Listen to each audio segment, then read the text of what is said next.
right, ladies and gentlemen, we are live from Dutchman Baseball Field here for today's Four Rivers Conference matchup between the Owensville Dutchmen and the visiting Hermann Bearcats. As you can see right now, they are having their meeting at home plate where they exchange lineups. I have the lineups pulled up here on the screen for you so you can see who is playing for the Dutchman baseball team today, and that is Zayden Gates starting at shortstop. He's a senior. Out in center field, we've got Jaden Gerleman, and then he's batting second. Third is going to be Chase Wyrick playing third base.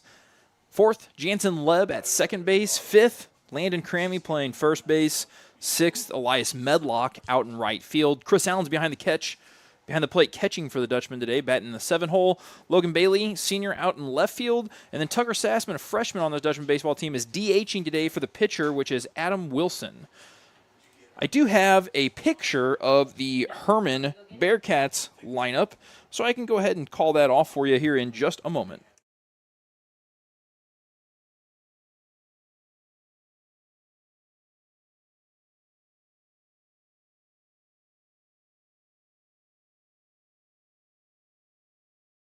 All right, ladies and gentlemen, I'm back. Sorry, I had to get a lineup to the announcer up here, the PA announcer. So Herman's starters are number 26, Lane Colbush, playing first base. Number 19, Charlie Tyree. He is playing third base. Number 22, Colton Rudiger, playing short. Number 32, Braxton Carr. He is playing center field. Number 8, Cole Traub, pitching. Number 31, Lane Kramer. He is playing second base. Number 9, Chase Romig. He is behind the plate catching. Number 33, Nolan Agroski. He is playing left field. And number 4, Carter Humphrey. He is in right field. I do not have anything on screen for them, so I apologize for that. If any Hermann people check in on this later, but I didn't get the lineup card from them until just a few moments ago, so a little difficult for me to get anything on screen.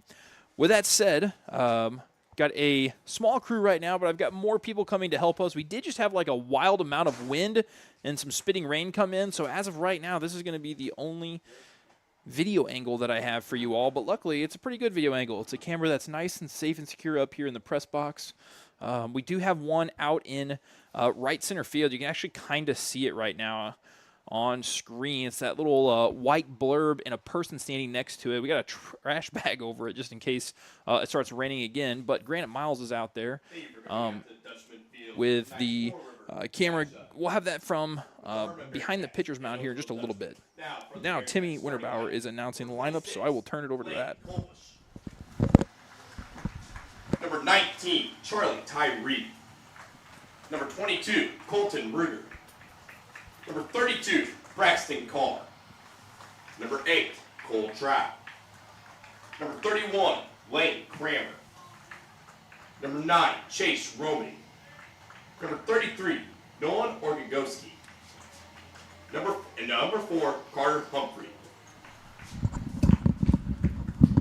Now for the starting lineup for your Owensville Dutchmen. Number 2, Zayden Gates, safety. Shortstop. Number 24, Jaden Gerleman, center field. Number 23, Chase Wyrick, third base. Number 5, Jansen Leb, second base. Number 9, Landon Crammy, first base. Number 4, Elias Medlock, right field. Number 22, Chris Allen, catcher. Number 8, Logan Bailey, left field. Is Tucker designated hitter? Yes, DH. Number 34, Tucker Sassman, designated hitter. And your pitcher for tonight, number 1, Adam Wilson.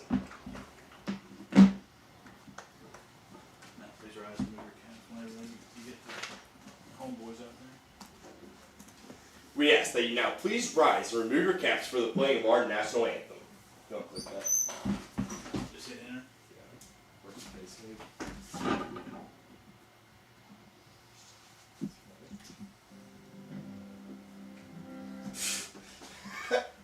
Oops.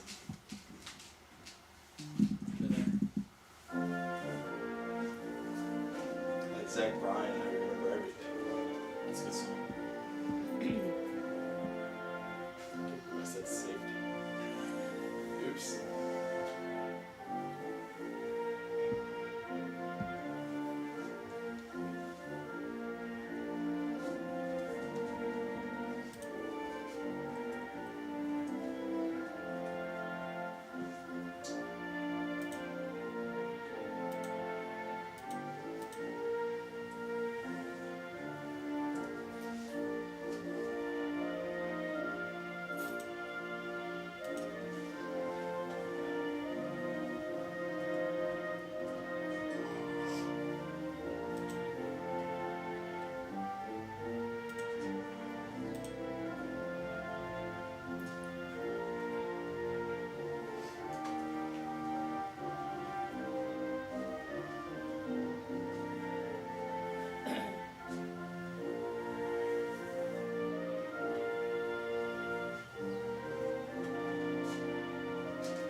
sent you this thing.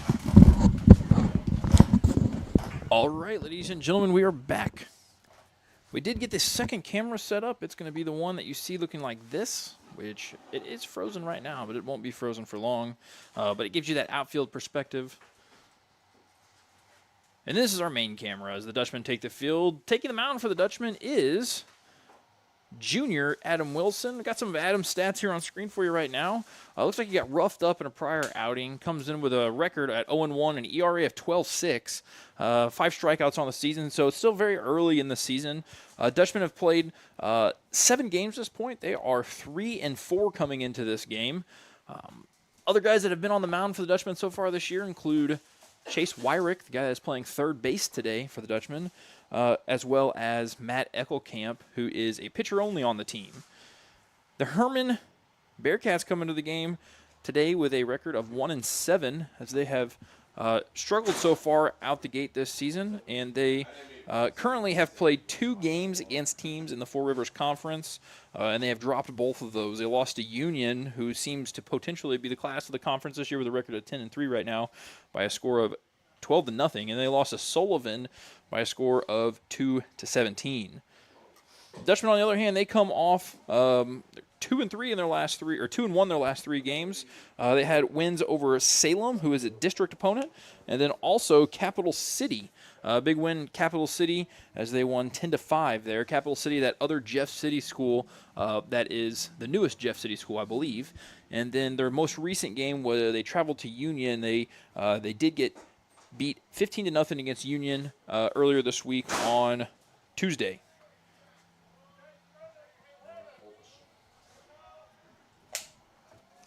All right, we are about to get things underway here. Number 26, playing Holbush. All right, first pitch is underway. And we got a ball hit out to center field, but that's no problem. Jaden Gerleman is camped underneath of it. 1 pitch, 1 out for the Dutchmen here. That's the kind of start that you want to see if you are the home team. Batting up next for the Bearcats, number 19. All right. Charlie Tyree. Number 19 for the Bearcats batting here. Their third baseman, Charlie Tyree. He looks at ball 1 off the outside corner of the plate, low. From a coach's perspective, working ahead in the count and making the batters earn their way on, as Adam gets strike 1 here to even the count 1-1 is the goal. Adam's off to a great start here, throwing 2 out of 3 strikes to start the game. He's going to get a swing and miss there. He's locating, from what I'm looking at up here in the press box, really well on the outside corner of the plate, which is is the hardest place for a high school hitter to be able to make contact. And he's going to hit that one in the air to center field. It's going left center field. Got some communication out there, but that's going to get down and get all the way to the fence. And it looks like Tyree is going to hold up there at second base with a double here with 1 out, top of the first inning. Got the athletic director up here right now, and he made a good comment on that ball. I don't know if you could see it, but the wind really played with that one. It got up in the air, and it got carried to left center. I said it was hit to center at first, but, man, it really moved. All right, runner on second base. As Adam gets that first pitch strike, which is so valuable. Colton Rudiger, number 22, playing shortstop for these Bearcats. Got to figure he's probably their best hitter if he's batting in the 3-hole, if not one of their best. Umpire comes and grabs the ball. I'm thinking it might be wet or something is wrong with it.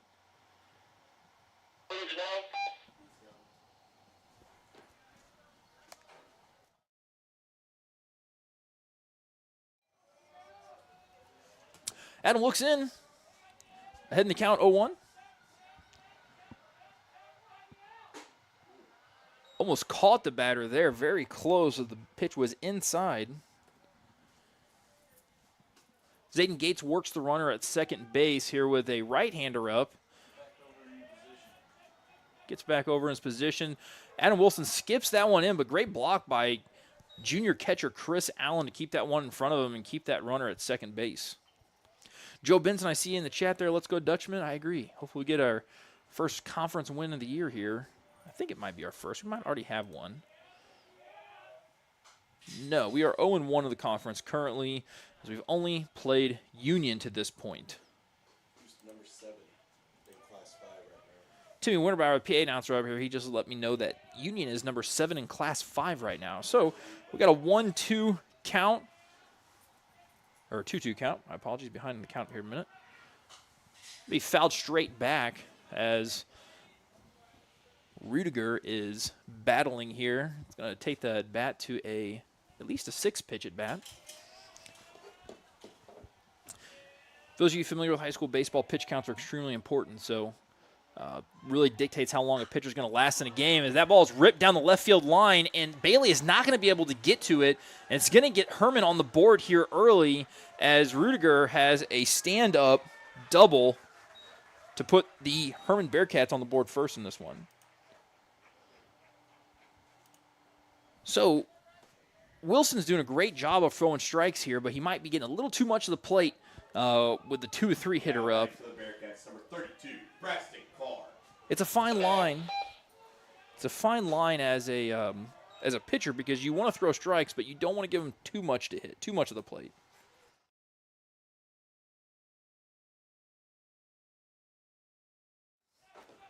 I was just pulling up so I could see what I was doing. All right, cool. It should work. Okay, I'm going to go 5, 7, 6. A little too loud. All right, 2-0 count here. We're trying to get some things settled here in the outfield cam as Wilson fights back and gets strike one in this count. 7, 6, 5.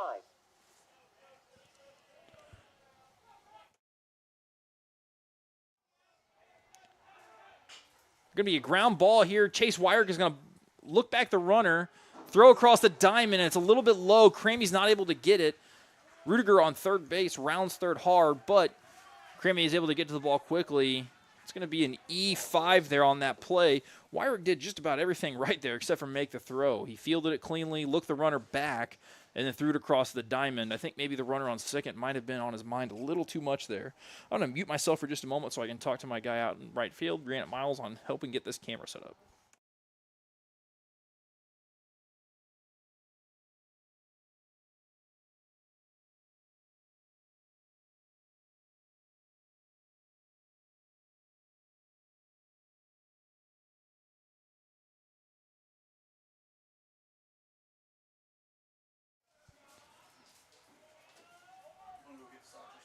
Plastic bag might be just thick enough to stop the signal from sending.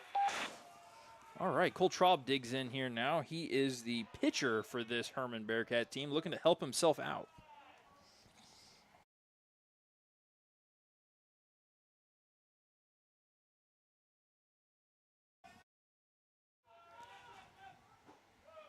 Ooh, great placement there from Wilson as he's able to get the bottom half of the strike zone. I had to clear the count. We got a 1-1 count here, 1 out. Bases, runners on the corners. Wyrick looks like he's playing a little bit in potentially. And the pitch is going to be low and outside. Runner on first is going to steal with no contest. Tough spot there in high school. You throw it down, you got the runner on third probably coming home, making the defense make 2 good throws in a row, which in high school is not always easy, especially when you're throwing down and trying to bring it all the way back home. And that ball is going to be inside out, just inside the fair line, the foul line. Ball is cut off by the first baseman, and Chris Allen cannot get a handle on it as both runs are going to score after that stolen base and make it a 3-0 game here for the Hermann Bearcats in the top of the first inning. Coach Wally's got to be excited here. Coach Wally's been the coach for Hermann for as long as I can remember. I don't know exactly how long, but got to be excited with a start from his club here.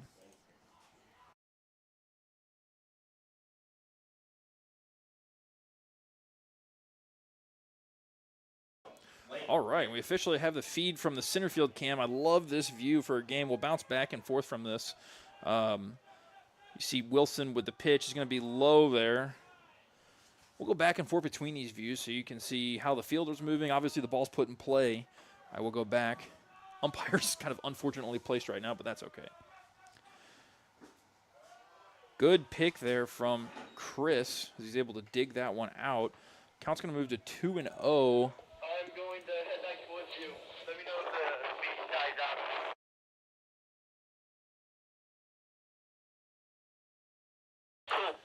Trying to turn 2 as a ball's hit to the shortstop, Zayden Gates. They're able to get the first one, not able to get the guy out at first.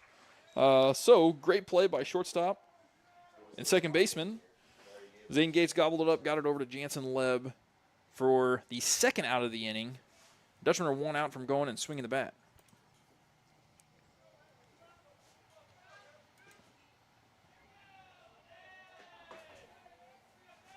And the delivery is going to be low. So, as the inning is worn on here, pitch count goes up, and likelihood of the pitcher going deeper into the game becomes less and less. Adam delivers the second pitch. That one's going to be right down central. Even the count at 1-1.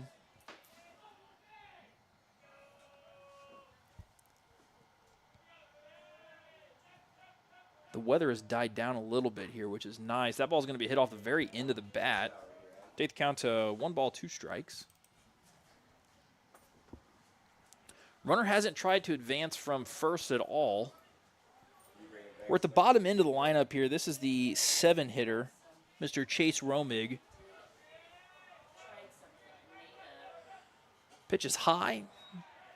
Throw down to first base from Chris Allen's going to be a little bit late. Good gobble there from senior Landon Cramey playing first base, as that ball was thrown about 5 feet in front of him.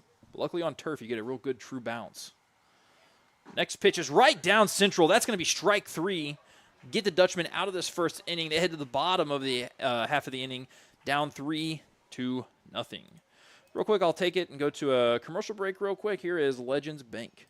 Legends Bank is proud to be a part of this community. Legends Bank believes in supporting education and are proud supporters of your Dutchmen and Dutch girls. Your kids are our kids, and we're cheering them on through all of life's big changes. Legends Bank offers many financial tools, loans for a home, car, business, real estate, or agriculture, and offers services just like the National Bank, such as online banking through legendsbk.com, our mobile app, or in person, because we love to still see you at the bank. Legends Bank, your town, your bank, member FDIC, equal housing lender. All right, big thanks to Legends Bank for all the support here at Owensville High School. They were a big contributor to the scoreboard that you see in the big gymnasium. And I need to give a big shout out to Mr. Jared Niederer. He came in and spoke to both of my intro to business classes last week on credit applications and personal net worth. So it was a great presentation and took time out of his day to come do that. And I am very, very appreciative.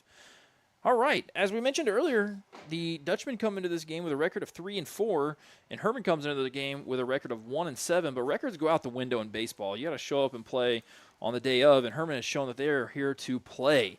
I got to coach the Dutchman baseball squad for a few years, and I've never gotten to play a game against Wally that was not close. Every game between Hermann and Owensville in baseball has been close for as long as I can remember. I'm going to mute myself real quick. I got my other cameraman, Granted, up here. I'm going to chat with him for just a moment. I'll be right back.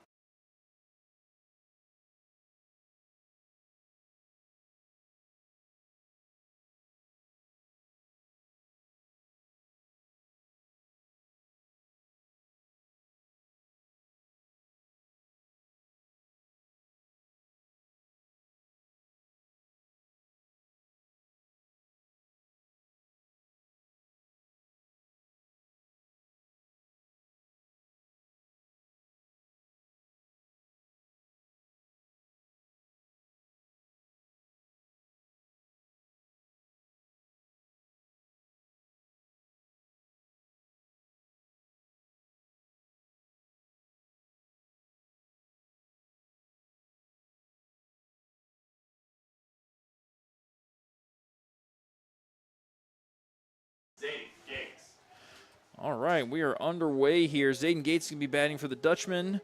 Zayden comes into this game. These stats are up to date as of today. Zayden is batting .278 on the season. He's got 3 stolen bases and 6 runs from the leadoff spot, so he brings a little speed to the table. And the goal is to get on base, and he hits it straight up the middle on the first pitch of the game, right past the pitcher. Get Dutchman on the base paths here right off the bat. Number 24, Jaden Gerlman. And next is the speedy center fielder, Mr. Jaden Gerlman. Jaden comes into the game with a .286 batting average, 5 runs and 3 stolen bases. Also brings a lot of speed to the base paths, an ability to get on base by the bunt or even by a ground ball in the infield. He's very, very quick on the base paths. Gates gets his lead off. You can kind of see him over there. I'll bounce back and forth. And he's going on the first pitch. It's going to be a strike to Gerlman. He takes it, and as you see, Gates is to second base early on. So talked about the stolen bases. I think he had 3 or 4 coming into this game. Well, he can add another one to the tally there. And just like that, the Dutchmen have a runner in scoring position, and we are only 2 pitches into the game.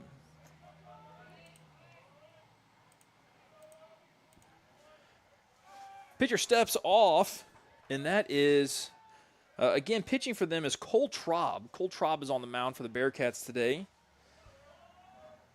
Gerlman digs in. Gates has got a fair lead off at second base. He doesn't look like he's going, though. Just staying far enough. Now he's going as the pitch is to the backstop. And now he's looking at home, too, as it got away down the third base line. So you see the ball come from that third base dugout area. The ball really got away from the catcher there. So now we are 3 pitches into this game, and Dutchmen have a runner at third base. All Gerlman's got to do is put this ball in the play somewhere, and I think old Gates is going to score unless it's a line drive right at somebody. Gerlman gets a piece of that one, fouls it back, move the count to 1-2, and now he is going to be in put this ball in play mode. He is looking for contact anywhere he can. And luckily, with his speed, as long as he puts that ball in play, he's got a great chance of beating anything out. Traub delivers. Got another piece of it there. There's going to be a foul ball straight to the backstop. Staying alive. 1 ball, 2 strikes. Absolutely cannot knock Traub early on here. He's been throwing lots of strikes as umpires coming over to have a conversation with head coach of the Dutchman baseball team, Stephen Kemp. To be completely honest, as I have absolutely no clue what this conversation is about.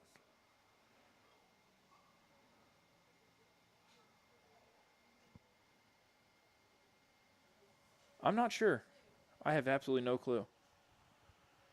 Anybody up here see anything? Did you see anything? Yeah, we don't know. But we're back in action here. Gerlman digs in with a 1-2 count. You can see the dark skies behind home plate. Hopefully that's past us now. And the pitch is low, but it's in the ground. So they're going to have to throw down to first. And I bet Zayden Gates is coming home here.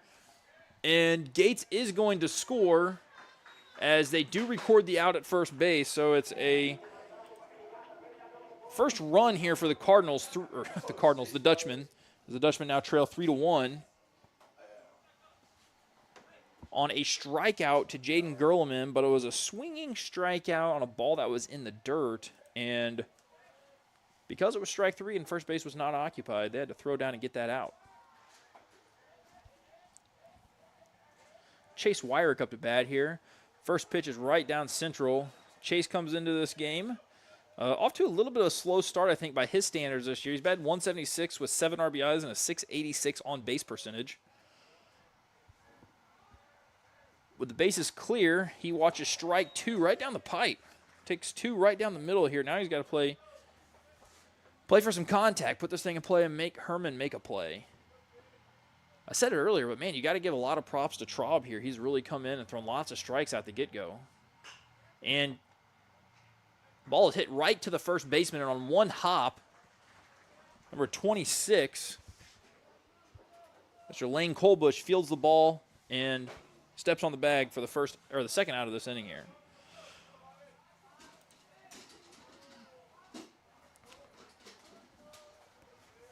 All right, 2 outs. And we've got Jansen Leb stepping into the plate here. I don't have a feed on that yet.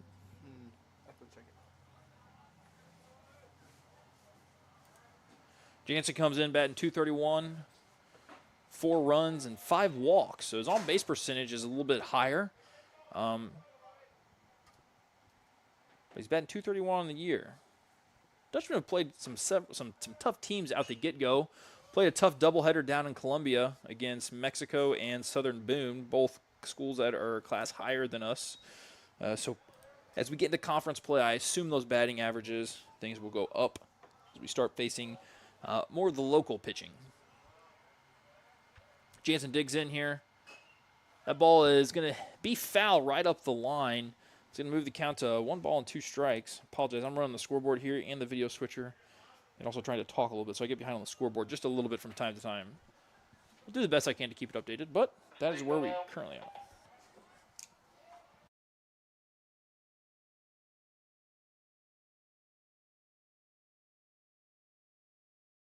Apologize, I was talking to our cameraman as Jansen Leb singles to left field. He's going to get a little 2-out rally going here for the Dutchmen. Batting up next, number 9, Landon Crammy. Landon Crammy steps to the plate here. If you were at home a few weeks ago, you were treated to a pretty special first inning. I believe it was the first inning. Landon Crammy and Chris Allen both hit grand slams in that inning. Landon Crammy comes into the game with the best batting average on the team of the regular starters here. Batting .400 with a home run and 7 RBIs. He can hit the ball to all fields. Be a stolen base here right on the first pitch by Jansen Leb. This Dutchman baseball team doesn't waste any time on the base paths, getting from station to station as the count is 1-0 as that first pitch did not find the strike zone. It was a good slide. For any of those guys that used to play out at Memorial Field, sliding on turf is so much nicer. It's a little bit easier. It's not in players' heads quite as much, and I know that it's a lot more enjoyable, as that ball is not going to find the zone either. It's going to move to 2-0. It is 3 here. It's not getting any feed. I'll come down just a second, Granite. See the lead out there by Jansen at second. Second baseman's holding him. Pitch is going to be missed low. Moves the count to 3-0, and maybe they just don't want to throw to Landon here. Traub had been throwing lots of strikes early in this game, so I'm surprised to see him behind 3-0 here, but maybe it's by design. Who knows? Shortstop retreats. Now that one's going to be right down central. I think Landon was probably all take there. Normally, I think that'd probably be a ball you'd swing at as you see him kind of grimace as he steps out of the box. That might have been one he wanted to clobber. But that's a team at bat right there. Make the pitcher throw more pitches. He's got to come back to you still 3-1, so if it's there, he's definitely going to have the green light here to swing it. Be a pickoff attempt that's going to go into center field. Jansen's going to get up, and he's going to test the center fielder's arm. Center fielder makes a good throw, but it's just a little up the line. Jansen's going to be safe at third. Now, any sort of hit whatsoever is going to score Jansen at third, make this a 3-2 ball game. Count is still 3-1 in favor of Landon Crammy. Landon's a senior here at OHS. And first baseman for this Dutchman squad today.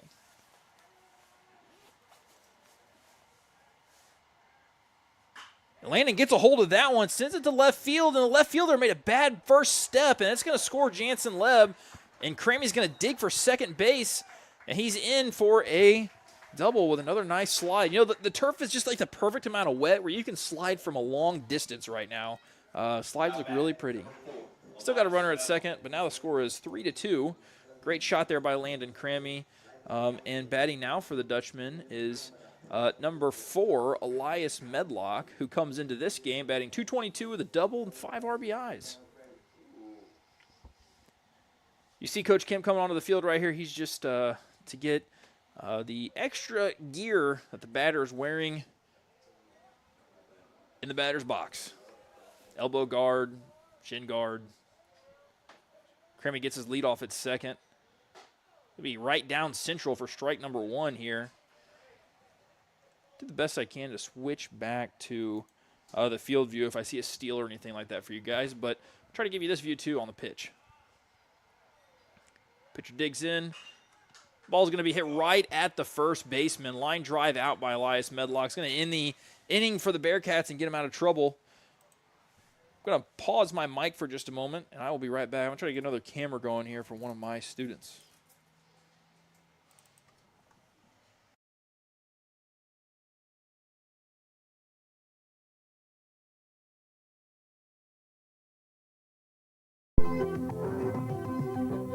Custom Printing Company was founded in St. Louis, Missouri in 1962. The company has developed an ever-expanding workforce of over 500 employees. The success of Custom Printing Company is made possible by a dedicated workforce, along with continually updated modern equipment. Hi, I'm Jaden Zelch. And I'm Lily Reed. Our third partner, Maddox Parker, will be conducting an interview later on. For the latest Generation Film Contest, we decided to spotlight a multi-generational business in our hometown, Owensville, Missouri. Lakeside Book Company, formerly known as Custom Printing, has been around in our community for many generations and has truly influenced our community. In this submission, you will see videos from inside Lakeside Book Company, as well as interviews and older footage from Custom Printing Co. and our community. Let's throw it way back and look at some footage from before we were born. Our pre-press department has the ability to work with customer-supplied film or camera-ready copy. Custom Printing has the capability to produce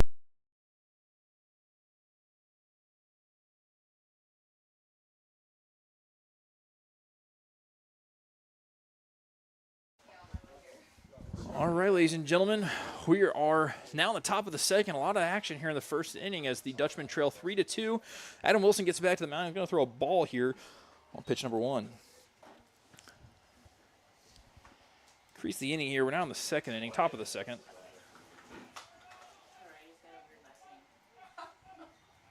Oh, and that one's going to drill the batter, number 33, Mr. Nolan Agroski.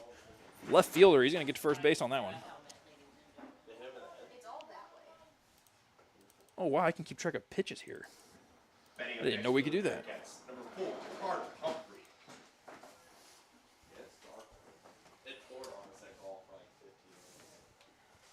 Carter Humphrey digs in, the number 9 hole hitter here for the Bearcats. Here, you go out there, and I'll drop it down to you. It's going to be a bunt straight back to the pitcher. Wilson gathers. He throws over to first. He's going to get the out, but the batter does his job getting the runner advanced over to second base. Back to the top of the lineup for the Bearcats. Number 26, Blake Kolbush.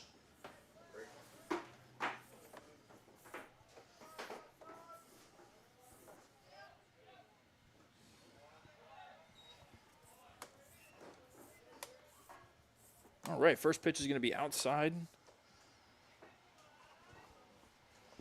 Runner on second base here. More traffic on the base pass early on in this inning. The ball's going to be ripped to the first baseman, gathered up by Landon Crammy. He steps on the bag and makes it out number 2 here.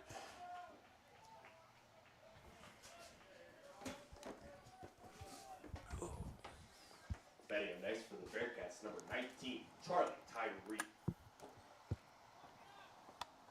Is this Mr. Tyree's kid? All right, now we have yet another camera angle. This is why I've been on and off as we were trying to get this camera set up here. Ball is going to be hit right to the shortstop. Zayden Gates gathers, throws across the diamond, and they get it to get out of the inning. It's going to be 3 outs. The Dutchmen are going to head to the bottom half of the second inning now with a score 3-2. All right. Now we got 3 angles here for you today. We got the press box view, the behind home plate view, and then we've got the outfield view as well. Obviously, we have some inclement weather come in. We will have to, play. We'll have to get the cameras inside the press box as fast as possible, and then we'll just be to this camera angle until. Imagine right now you see athletic director Matt Johnson out on the field, and he is.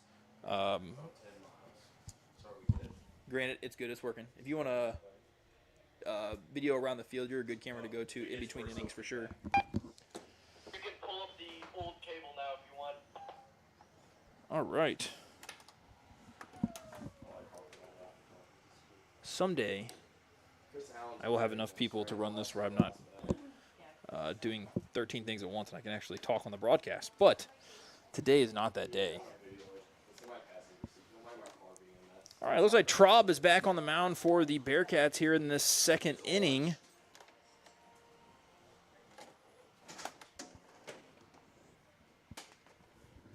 As the Dutchmen look to even this thing up. It's like a curveball thrown there. You can kind of see the break in the ball as it was coming to home plate. Steve Benton running behind home plate there. He's going to go down and be the Dutchman first base coach. He is the JV assistant baseball coach here at Owensville High School. Has been here for a couple years now. Does a great job. He teaches the ALC over at the middle school. ALC is our alternative learning area, essentially. It's basically helped us cut down on OSS. Chris Allen steps to the plate. His batter walk-up song is Dire Straits, Money for Nothing. Chris Allen, as mentioned earlier, he was part of that Grand Slam crew. Him and Crammy both hit Grand Slams in the same inning as the first pitch is going to miss outside. Be ball one. Yeah, it's Money for Nothing, Timmy. That's a good song.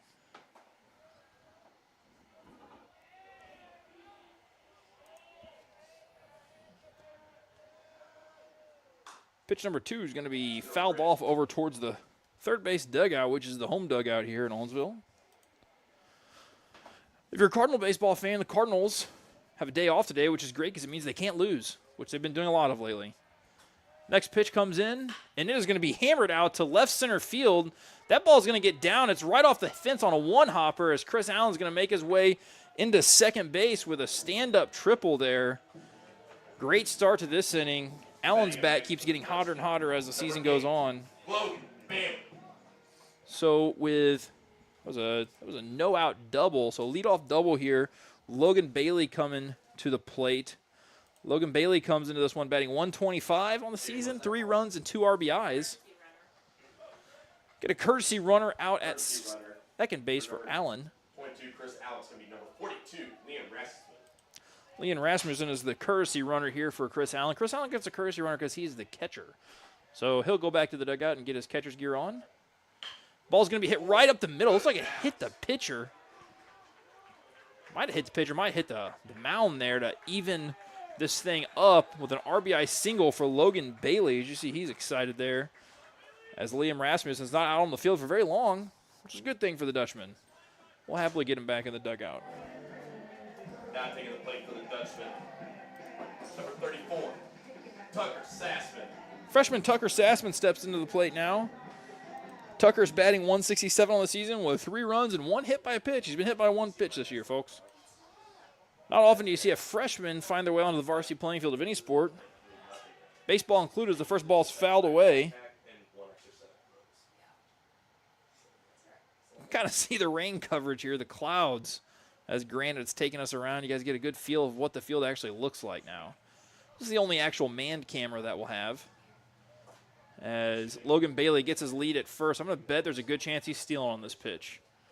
And he gets back as it was a pickoff attempt, and he was almost laying on the bag with his belly. I say he can lengthen that lead up a little bit over there. Pitcher digs in, Bailey gets his lead, and Bailey is off to the races. He's got a good jump, ball's off the line anyway, slides for a mile. He's safe into second base there as the Dutchmen now have another runner in scoring position. I believe they called it a strike, though. Got an 0-2 count here now on Mr. Tucker Sassman, so he is in defense mode here. He's going to have to be putting looking for contact. Give you this view here so you can see the runner on second and Tucker there.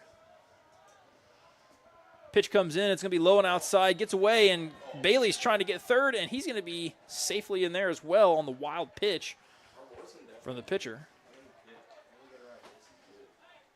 Hermann got out to a hot start with 3 runs in the top of the first inning, but since then, the Dutchman team has erased that deficit. And Sassman looks to try to put the ball in play here for these Dutchmen with no outs. Try to make it a Dutchman lead here as the count evens, 2 balls, 2 strikes.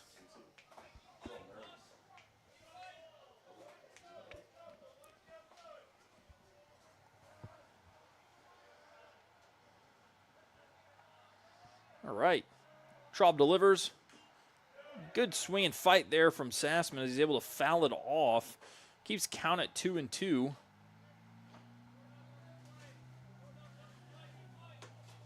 I would say any ball to the backstop is probably going to send Bailey, who's got some pretty good speed at third base.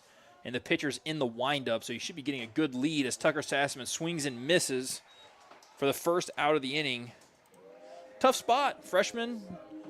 Back to the top of the lineup for the Dutchman, You see Tucker make his way back to the dugout. Obviously a little bit frustrated. That's Coach Howard there. Coach Howard, a new part of this coaching staff this year.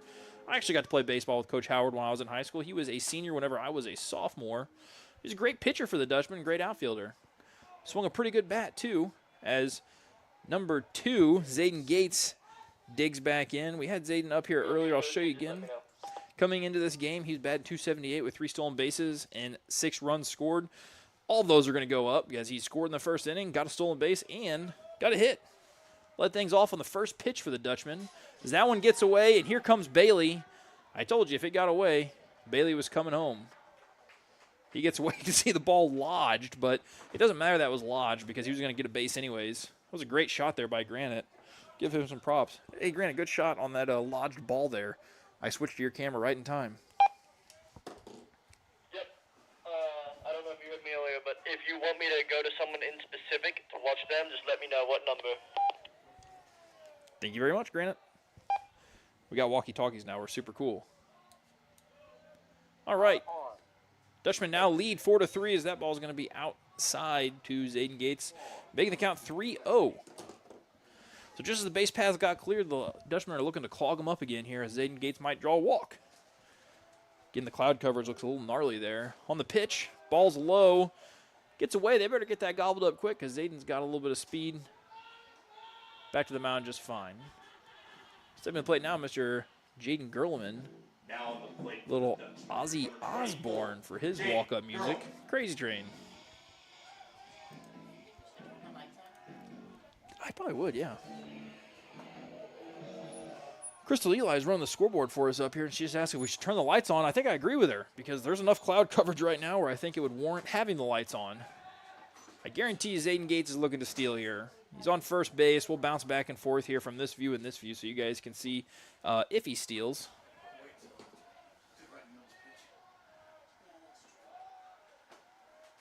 Pitch is delivered. Zayden Gates is stealing. He's on his way to second. He's in by a mile, and he might be going to third on that one. It is because it got away from the second baseman and shortstop. Dutchmen now have a runner at third. Last time we had a runner at third, Logan Bailey scored on a pass ball. So thinking probably the same thing here, in my opinion. If the ball gets away, very likely that Zayden Gates is getting a great lead coming home. I'm going to mute myself for just a second here again. Got some more help coming up here. 1 second. Give you just a second, Peyton. All right, and pitch is delivered by Traub. The ball is hit right up the middle. Traub gets it. He doesn't even look home. Dutchmen are going to score another run here, clear the base paths. Be 2 outs now in the inning. I want to mute myself for just a moment as we got another help up here.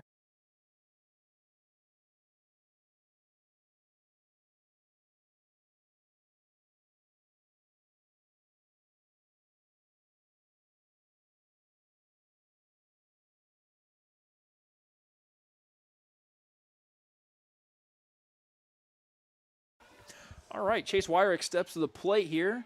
He's going to get a ball on that first pitch. Is it going to miss low?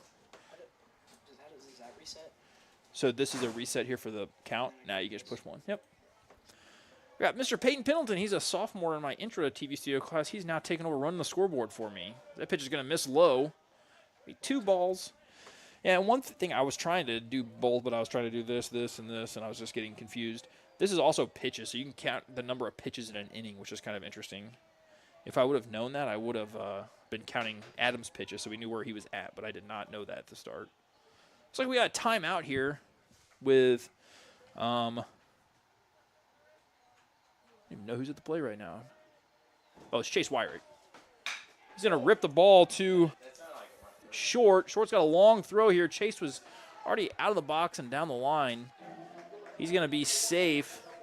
Not really an error by the shortstop, just didn't get it over there quick enough. I'd say that's an infield single for third baseman. Chase Wyrick. Jansen Leb comes to the plate now. I'm stealing the mouse for just a second. Jansen, we brought him up earlier coming into this game batting .231. He did get a hit in the first inning as well. So that average is going to be going up. 4 runs, 5 walks. Got a pretty good on-base percentage here for these Dutchmen. And I'll go to this view because I'm going to bet Chase Wyrick is probably stealing. Herman Catcher hasn't really shown to be able to. No, you got it. Hermann catcher hasn't really shown that he can throw anybody out, and they just picked him off at first base. My goodness. They don't need to throw it down to first if the pitcher's going to pick him off at first base. Chase Wyrick is out. It's going to end the second inning, productive second inning for the Dutchmen as they score 3 runs, making the game 5-3 as Adam Wilson returns to the mound for his 3rd inning of work. Do I just click down 3? Yep, you can hit down 3 on that. And we're in the 3rd inning, so you did that correctly. Give you guys another little view up here. I'm going to steal your mouse for just a second. I'm also going to do this. So, Peyton, I'm going to show you something here that you guys kind of see.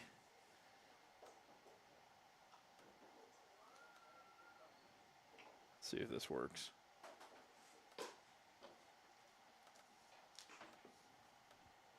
Okay, it does not work. All right, so you have the mouse. If you look over here, I also have something for each of the batters as they come up. So when you have the mouse, if you want, you can come over here and be like, oh, Zayden is up. We can pull up Zayden's stats. Oh, Crammy is up. You can pull up Crammy's stats. Does that make sense? Yeah. So otherwise, I'll just be stealing the mouse from you. But if you could do that, that'd even make it easier for me.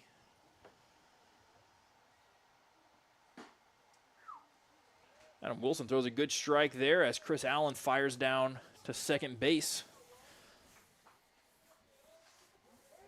Yesterday was tough.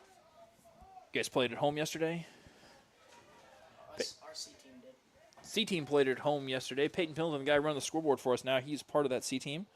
So it was a tough day yesterday. The nice thing about tough days in baseball, Peyton, is that they got a fly ball. It's going to be in shallow right field. Jansen's camped under it. He's going to make that play for the first out of the inning here. Nice thing about baseball is you get to play a lot of games, so have no fear. You'll be back out there in no time. Yeah, I had to leave a little early because of the play, but we have 2 games next week. Oh, wow. Adam Wilson digs in. Pitch is going to come in high.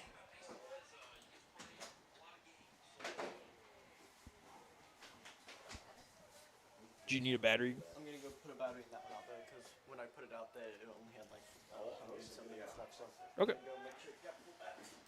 Ball low here.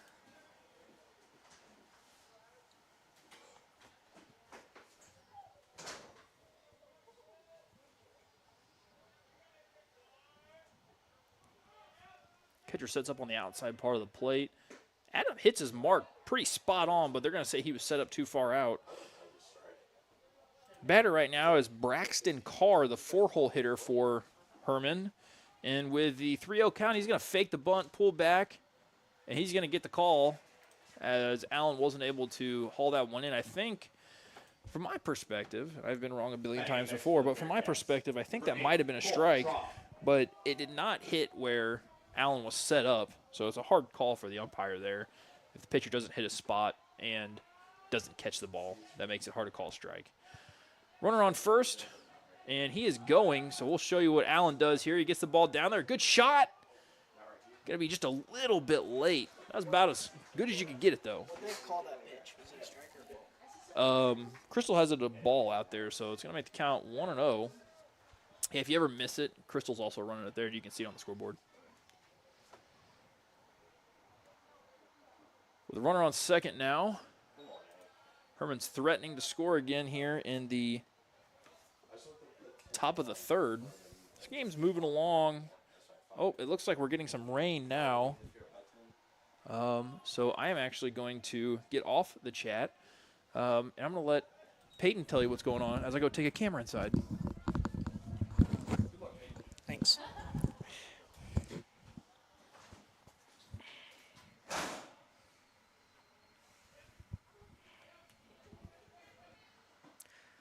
Adam Wilson with the strike.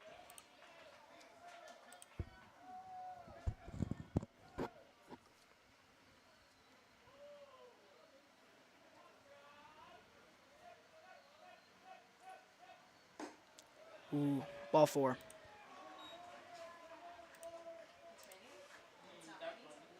There's runner on first and second.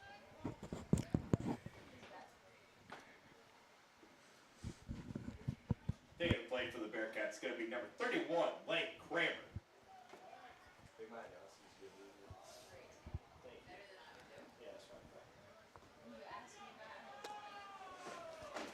It's a little raining a lot out there. Got him with the windup. Ooh, hit hard out into left field. Yes! And it is caught. He caught it! No catch.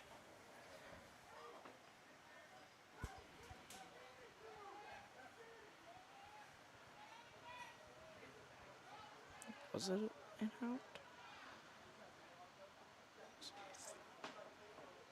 What? Is he out? Is he in?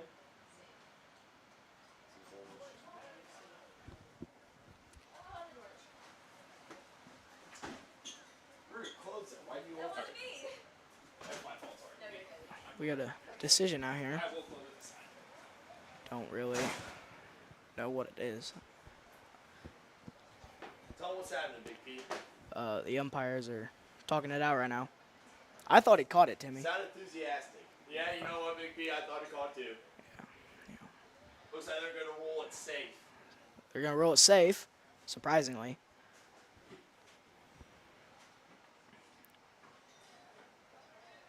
I'm sorry, discussing the call now. Yeah. Now they want to go down there and discuss it.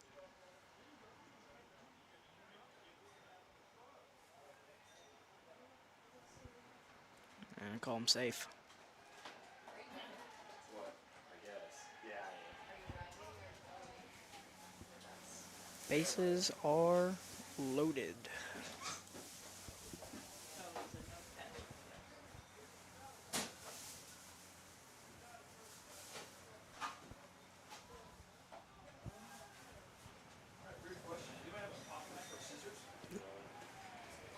They used to have it set up here, but I don't know.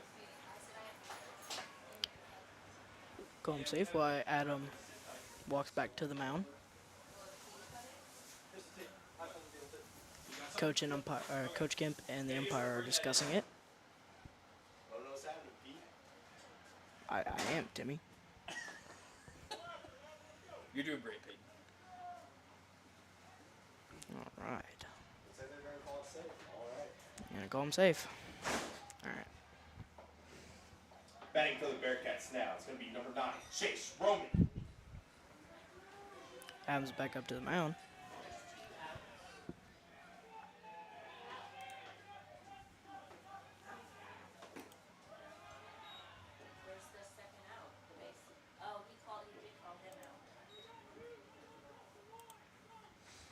First pitch was a ball. I don't know.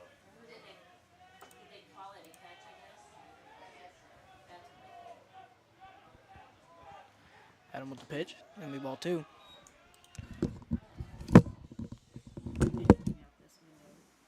Hello? I'm at the high school right now, doing the scoreboard for the baseball game.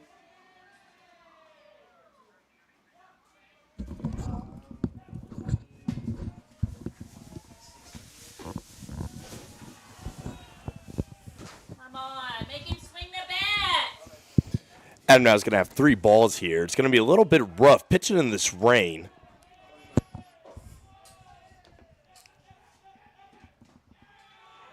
That's going to be ball 4 here. Bearcats are going to take a base.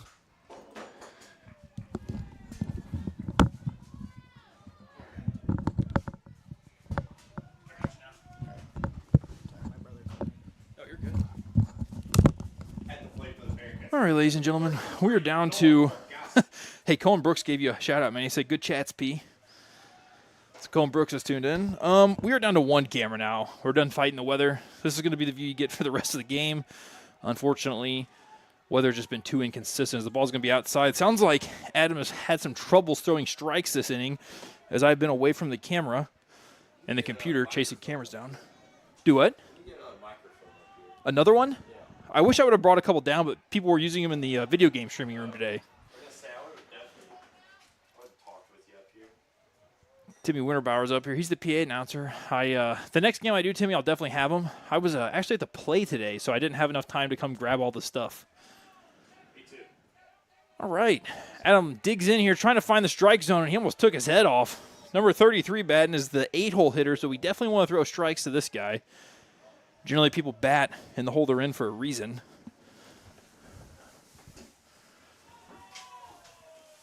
Granite just got the outfield cam in. So big thanks to Granite here. He's been a huge help this game as Adam finds the strike zone there. Going to take the count to 3-1. Naturally.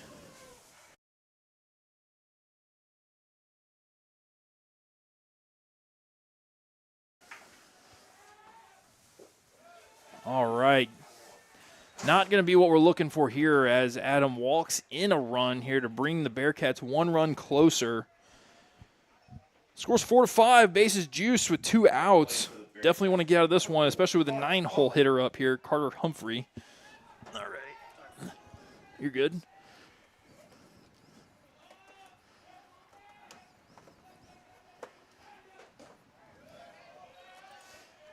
Adam's still struggling to find that strike zone here.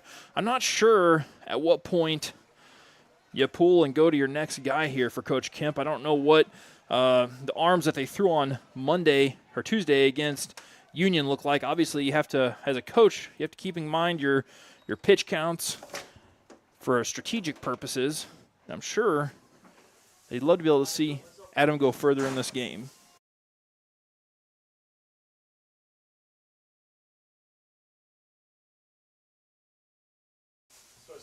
Thank you for running. Thank you for running and grabbing all that. Yes, thank you so much, man. Not the weather we were hoping for. We had beautiful weather on Tuesday for the track meet. We were hoping to get some more of that today, but just did not work out.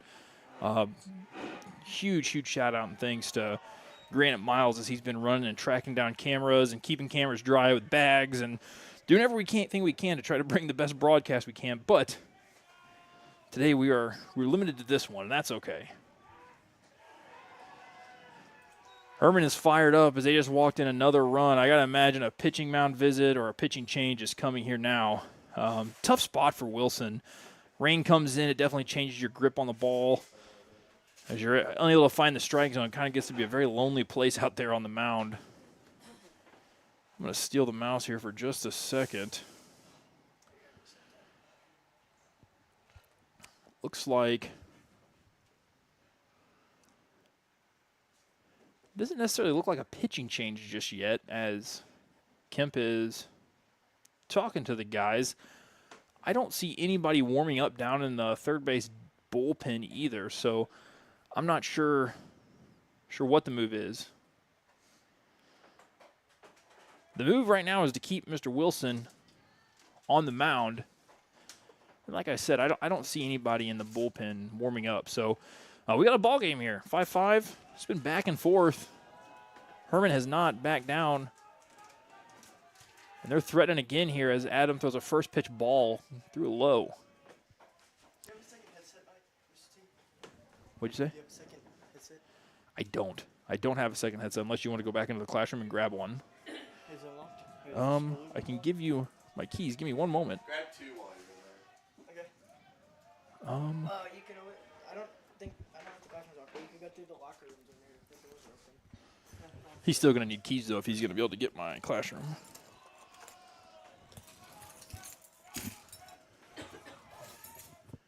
Pitch is going to be low. He is behind the count 3-0 here. And I still haven't seen anybody jump in the bullpen to get warm. I don't know if he's going to try to throw somebody that's currently on the field in the event that Adam is unable to get out of this inning.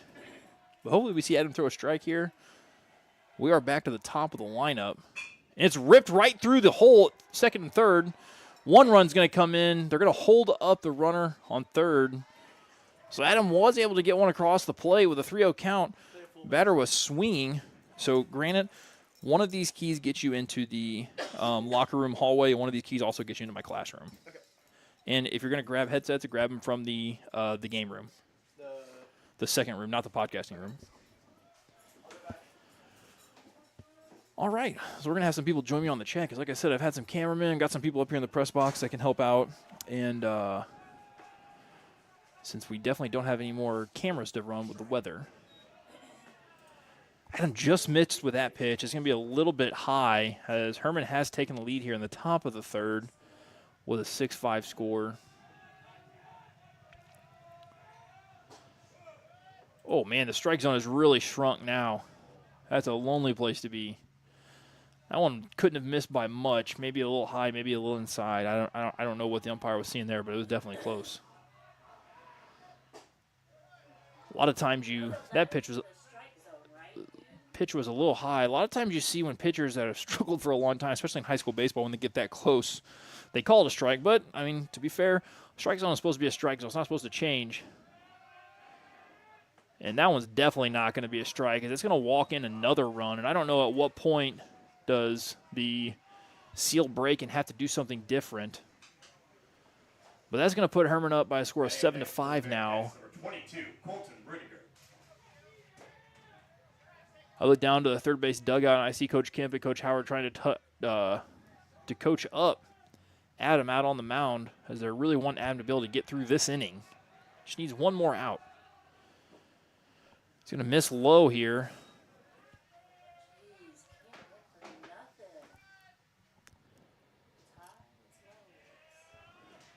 P, have you been putting the pitches in there every time?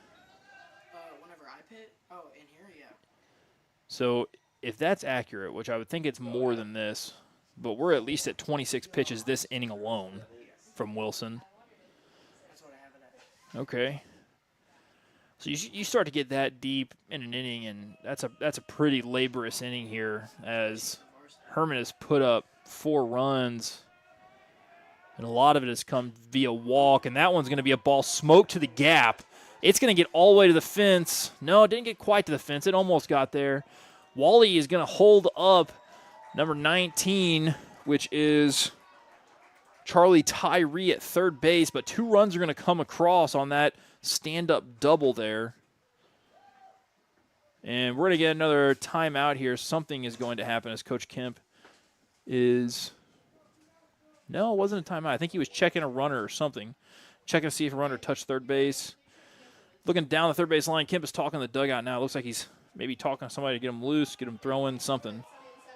Yeah, it looks like maybe Tucker Sassman potentially.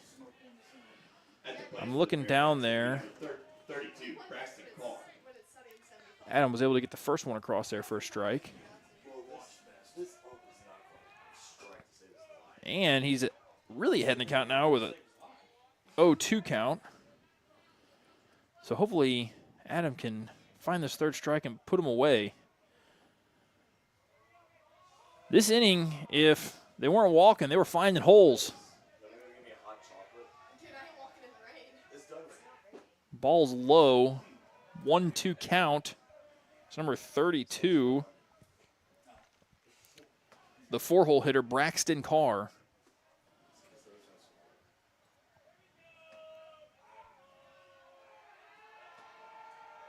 On the delivery, it's going to be low again. Good block there by Allen behind the plate. He's able to keep it in front of him and probably save a run from scoring. Count evens up at 2-2. Adam was finding the strike zone there for a minute, but Hermann was hitting it. On the next pitch, it's going to be hit right through the hole again. It's going to score 1 for sure, and Wally's going to hold him up at third. He doesn't want the inning to end as Hermann's been able to plate quite a few here. That is going to be their 7th run of the inning now as the score moves to 10-5. I don't know if you can see it on screen very well, but the rain is picking up again. It's going to be on and off all night. Field umpire, he's going to call it for a second, send everybody to their dugouts. This is a rain delay. It is not a rain out as of yet. You guys stay here with us. I will play our Lakeside Publishing video that takes a look at Lakeside Publishing and the former Custom Printing while we are in delay here. As I get information, I'll pop back in here and let you know. To the 11 viewers that are with us right now, thank you guys for sticking around. Hopefully we'll get to come back and see a Dutchman victory. And here comes that video that I was talking about from Lakeside Book Company. Custom Printing Company was founded in St. Louis, Missouri in 1962. The company has developed an ever-expanding workforce of over 500 employees. The success of Custom Printing Company is made possible by a dedicated workforce, along with continually updated modern equipment. Hi, I'm Jaden Zelch. And I'm Lily Reed. Our third partner, Maddox Parker, will be conducting an interview later on. For the latest Generation Film Contest, we decided to spotlight a multi-generational business in our hometown, Owensville, Missouri. Lakeside Book Company, formerly known as Custom Printing, has been around in our community for many generations and has truly influenced our community. In this submission, you will see videos from inside Lakeside Book Company, as well as interviews and older footage from Custom Printing Co. and our community. Let's throw it way back and look at some footage from before we were born. Our pre-press department has the ability to work with customer-supplied film or camera-ready copy. Custom Printing has the capability to produce as many as 8,000 page negatives per day. Once film is processed, the next step is the film assembly area. Here, page negatives are assembled in many different impositions by skilled strippers. Once all the negatives are accurately placed, painstaking attention is paid to each and every page to make sure that each and every detail is perfect. Quality checks and proofing procedures are implemented to assure accuracy of the project before being plated and sent to the press room. Technology has definitely increased the speed in which we can do all those things. It's taking the old film days and converting that to digital, direct to plate, has taken a lot of time out of the process. And getting into the press room, just a lot of technology improvements with controls and sensors that are computerized, helping us manage our color and registration on our equipment. We're here in the lobby of Lakeside Book Company. During our time here, our partner Maddox sat down for an interview with the manager, Matt Dosey. I'm Maddox Parker. I'm here with Matt Dosey. Good morning. Good morning. How are you doing today? Quite well, thank you. Good. So can you tell us a little bit about your role here at Lakeside Book Company? All right, ladies and gentlemen, thanks to those that have stuck around with us here. We're out of the rain delay. And we are going to, we got 2 new mics right now. We have one in operation. We'll have the other one in operation after this half inning as Adam digs in, unable to throw a strike there. Move the count to 1-0 here. So before the rain delay, we had a bit of a hit parade going on. Hit parade, walk parade, and we're trying to get out of this third inning. Count's going to be 2-0. Was that thunder I just heard? Yep. We just heard some thunder, and naturally, as soon as we get the guys back on the field, Keep them playing. Let them play. as soon as we get the guys back on the field, it starts raining again, although the sun is now starting to peek through. Runner on first is stealing with no attempt from Allen there. We currently have Adam Wilson at 37 pitches in this inning alone. Have to imagine that we are probably near the end of the line for Wilson here. That ball's going to be outside as well. Might load the bases up here. I look down the third base line to the Dutchman bullpen, and they definitely have somebody warming up now. So I'm going to bet that there's a high likelihood that this could be the last batter here for Wilson, which might see a pitching change. That ball missed by a mile.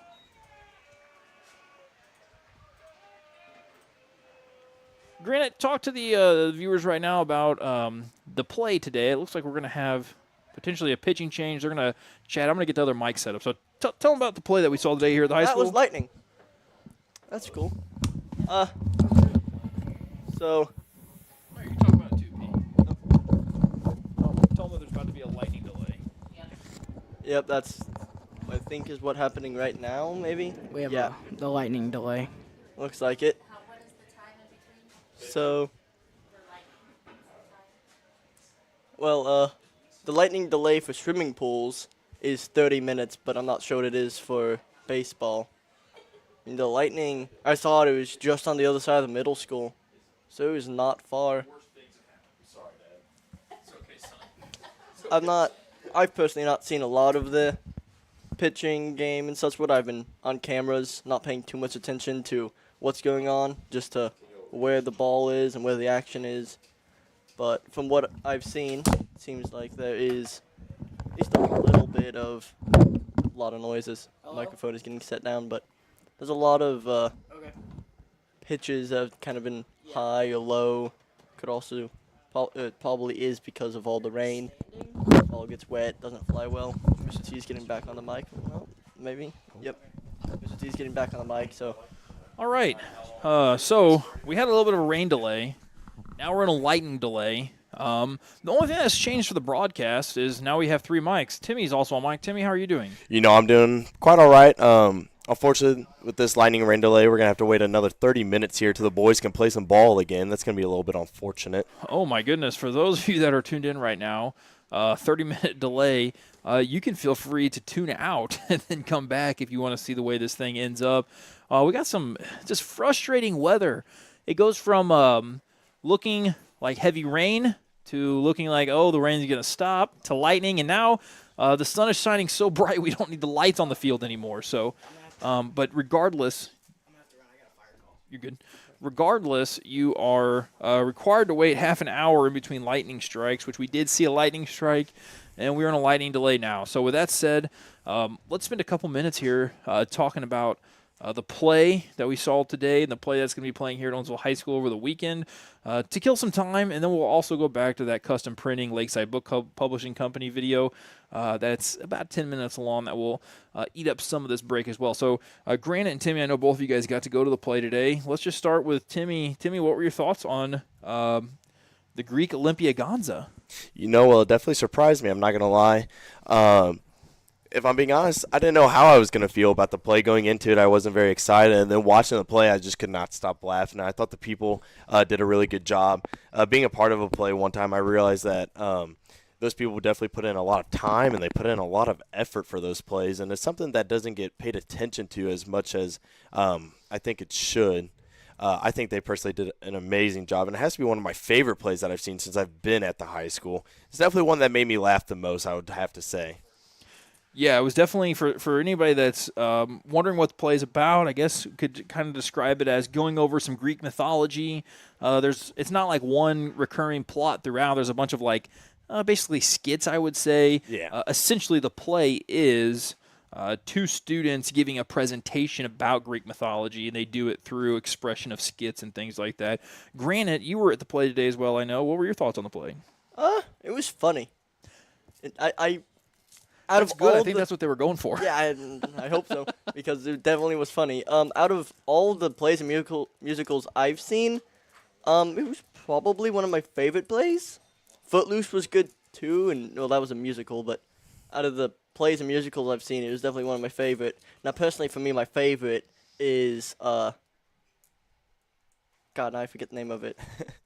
It's so good you forgot the name. I know. I don't remember the name. All I remember is the songs I was in. The Elf song. Oh, Elf the musical. Yeah, Elf yes. the music. Man, I had Elf right. Yeah. But I was in it, and I did a couple background characters in it. You got to tap dance in it. Yeah, I tap danced when I was younger, so it was one of those things where I was like, Mrs. G, she brings out all the talents and qualities in people. If you have any kind of hidden talent, you're going to get to display that probably. Rainbow. Oh my gosh, Timmy's got a double rainbow somebody has sent on Snapchat. It's on 28. Ladies and gentlemen, we repeat, this is not a joke. There's a double rainbow on 28. You can see part of it. Can we? Yep. Yeah, that's a rare occurrence, a good old double rainbow. Let's go to this question. Timmy, who was your favorite character in today's play? Oh, my gosh. So I would have to say probably Jonathan when he was playing Zeus. Jonathan as Zeus was just hilarious. He kept making me laugh. I think James was also hilarious. I know this sounds bad, but just all the misogynistic jokes just really made me laugh. And I was sitting next to my girlfriend who I was just laughing in her face, which made it funny because I was trying to make her mad by laughing at her and with the crowd. One thing I noticed, I got pointed out by those casts a couple times. I had someone blow a kiss at me up there. Oh, wow. I got told to stop snapping with all the people up there. Oh, yes. And, I got told to stop laughing by Emily. That's hilarious. The 2 people that are the people giving the presentation on Greek mythology, narrators, however you want to call it, are Emily Hilburn, she's a junior here at the high school. She's been involved in a lot of the recent productions. And then also James Cooper, who I think has been involved in every production. He's a senior that he's been in high school. And they do a fantastic job. I do want to clear something up on the airways here, just so it doesn't get misconstrued. The misogynistic jokes that Timmy is referencing, they are playful and family friendly, but they're kind of a nod to the fact that the Greek mythology is definitely in older times, and a lot of the things that were in the context of Greek mythology have definitely been very, very outdated for sure. There's no doubt about that. But there's a lot of comedy involved with that between James and Emily, the two narrators, about the view on women's roles during that time. Yeah, I really don't think it's meant to offend anyone. I think it's just to give people a good old laugh. Because, I mean, James might make those jokes, but Emily hits right back at home with some of the jokes and some of the stuff she says about him. So I think it all works out in the end. Definitely a funny production for sure. I think my favorite, I like the nod to Jonathan Hilburn as Zeus. He was definitely hilarious. I always give Jonathan and Emily a hard time. I always tell Emily that Jonathan's the star of every play. Every time I say, like, Emily did a great job. Man, Jonathan, he was really the star. And it's funny, too, because Emily, she always gets, like, the main role, but Jonathan, he's always there, and you just get to, like, hey. Yes, yes. But I have to, I guess, now that I'm, talking to the masses, I would have to actually say that I think my favorite role today was Emily. She did a good job. I told her after the first performance of the day that I think my favorite thing is her acting when she's mad, when she's angry. Her angry acting is hilarious to me. It's very, very funny. That's not acting. That's how she normally is. That's pretty accurate how she normally is. That's probably why Mrs. G cast her in that role, because it was just a very easy thing for her to flow into. Granted, before we go to the commercial for the custom printing Lakeside Book Publishing, that we will make it all the way through with this delay here. Granted, who was your favorite character in the play? My favorite character in the play was probably going to be Jonathan. Jonathan was Zeus, yeah. Not just Zeus, just all of Jonathan's. All of his characters. Okay, so this is also because these are my friends, my favorite people up there. Oh, so you're biased. Oh, yeah, it's very biased. it is very biased. Hey, as long as you own it. Eli Shields. Oh, yeah, his roles were hilarious, too. Jonathan Hilburn. Yep. And Jaden Zelch. Yeah. The reason I like Jaden Zelch is because when I first saw Jaden Zelch, he was the mad scientist guy. Yes. I did not realize it was him until I was looking over at the box, being like, "Where's Jaden's boxes? Like, where's his stuff?" And I go out after the. Oh, so you didn't even know that the mad scientist was Jaden? No, I looked at it and I couldn't tell it was Jaden because he had a wig on and he had glasses. Like it didn't look like him. And then when he came out and spoke, I'm like, "That's Jaden. Yep. I know that voice. Why is he that guy?" Yeah, and I will have to give a nod to Jaden, too. He did a great job with several different accents in the play. He was very, very funny.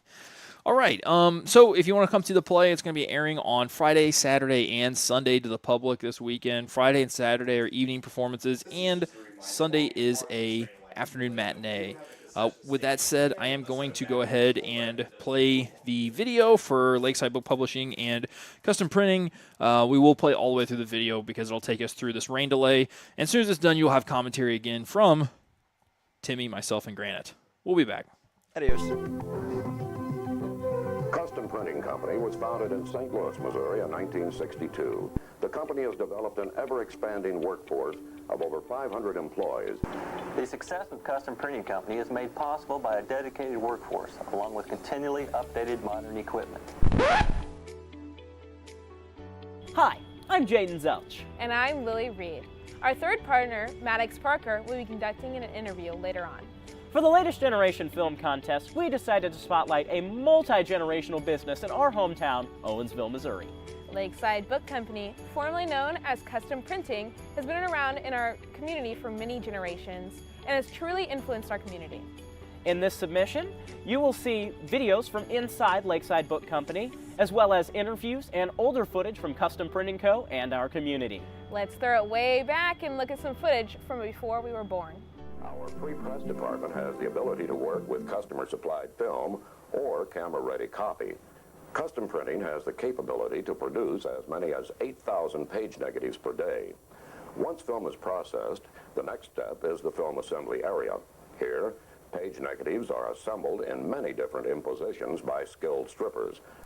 Once all the negatives are accurately placed, Painstaking attention is paid to each and every page to make sure that each and every detail is perfect. Quality checks and proofing procedures are implemented to assure accuracy of the project before being plated and sent to the press room. Technology has definitely increased the speed in which we can do all those things. It's taking the old film days and converting that to digital, direct to plate, has taken a lot of time out of the process. And getting into the press room, just a lot of technology improvements with controls and sensors that are computerized, helping us manage our color and registration on our equipment. We're here in the lobby of Lakeside Book Company. During our time here, our partner Maddox sat down for an interview with the manager, Matt Dosey. I'm Maddox Parker. I'm here with Matt Dosey. Good morning. Good morning. How are you doing today? Quite well, thank you. Good. So can you tell us a little bit about your role here at Lakeside Book Company and how long you've been here? Sure. My role is working with the customer service team, the logistics team, and also the quality team to make sure we're delivering a quality product to our customers. And I've been with the company 34 years. How many people does Lakeside Book Company employ? It fluctuates slightly, but around 440. What does Lakeside Book Company specialize in? Primarily, we're an educational book printer. We do a lot of work with some of the large educational customers, and then we also do some commercial work as well, and some government contracts. What does the printing process entail? So we start out with our customers who have a book they want to publish. They send us a file. We approve that file for printing standards, and then we go ahead and run sheet-fed components for the cover. We run web components for the text, and then we bind and ship out the product. So fairly simplistic, but a lot of steps in between. Lakeside does a lot for the community. What kinds of things do you guys try to do to help the school and the community? Sure. We have a program, we call it Dollars for Doers, and that's really any of our employees that are interested in helping with programs that they're interested in. We support, but our primary that we've supported over the years, Helping Hands with some donations, as well as the Owensville school system, elementary all the way through high school. And then we also do a lot with the Chamber of Commerce. Can you tell us about the beginnings of Lakeside Book Company and custom printing? So I actually worked here for 7 years when Custom Printing Company with Don Lennar and his team. And there's been 8 different owners over those years that we've experienced. And today we're still doing the same sort of projects that we have. So a lot's changed, but we're still producing books and very competitive in the marketplace. Okay, thank you for your time. You're welcome. We reached out to the family that initially brought this business to Owensville. In the next clip, you will see an interview with a member of the Lenauer family. I'm here with Mark Lenauer. Mark, how are you today? I'm well. Can you tell us a bit about why your family decided to get into custom printing and how? Actually it was my father started the business in 1960. He didn't go to college, he was just out of high school. He decided he wanted to get into the printing business, so he borrowed $500 from his mother, bought a small multi-lift press, and started doing business cards and letterheads. In 1969, we were needing more room. There was a building available in Owensville. Chamber of Commerce contacted us and said that this building was available, which happened to be at that time on Old Springfield Road. They were happy to see us come to Owensville. There was a need for a new employer due to the fact that Brown Shoe Company was closing a lot of their facilities throughout the state of Missouri, and Owensville was one of them. So moving to Owensville was good for us. It was good for Owensville. And time we moved here, we had 13 employees, continued to do government printing. And over the years, we built the building that the printing business is currently in now. We employed over 700 people at that particular point when we decided to sell. And we were generating $30 million in revenue that went out into the local community. So over the years, custom printing was good for Owensville. But I would also say, due to the work ethic, Owensville was very good for Custom Printing Company. So it worked both ways. The people in Owensville had a work ethic that was just incredible. And that was the secret to the custom printing success. We believe that Lakeside Book Company has shaped our community from an economic standpoint, as well as molded our community values of lending a helping hand.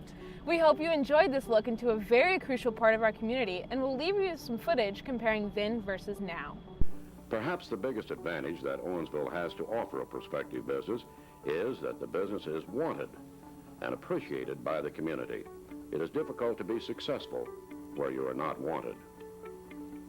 The qualities of an area and of a people are difficult to assess. The Owensville community is unique from many other communities in that the great majority of people who live here do so because they want to, not because they have to. And because they want to live here, they have the concern and desire to be a part, to help, to belong, to make the community a better place to live. Whether it be in joining a service organization, planting a flower bed for the annual Tulip Festival, building a float to be in the annual county fair, or helping to organize a community arts and crafts fair, the people of Owensville are involved and welcome those who will be a positive addition.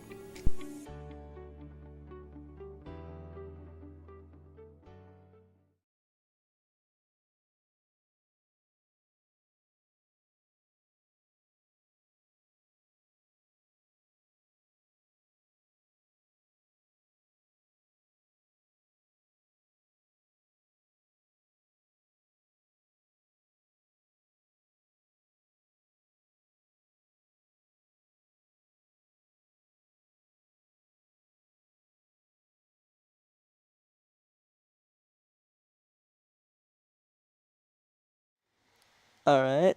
Hello. I'm here. I hope this is coming through. Looks like it is. Cool. Mr. T is still grabbing stuff, so I will be on the microphone for right now. We are still in the delay. I'm not sure how much longer we have. I thought that was more thunder, but nope, it was just a car starting up. Let's see. Is there anything? I'm not sure what all Mr. T has. Has he been? He's not. I'm just seeing what all he has on here, if there's anything I can pop out. No.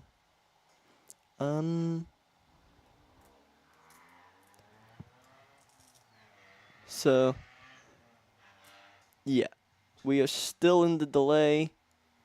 Looks like we might be starting soon, hopefully. I'm gonna see what time it's been, how long ago it has been since.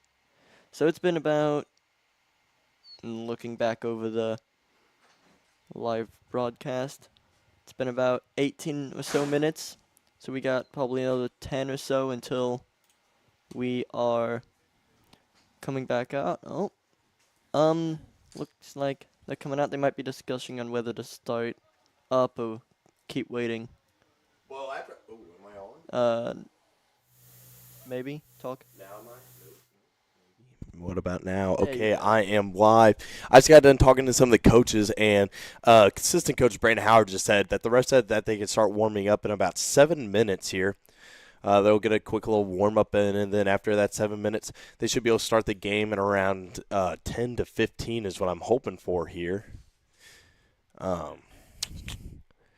just hope our boys can come back out. The Dutchmen can come out and play some ball and get some runs scored. We need one more out, and we'll be at top of the fourth. And they're 5 ahead of us. Looks, yeah. Yeah, they have 10 runs. We have 5. They have bases loaded. We're sitting at 2 outs right now. Need a 1 more. Let's see where the.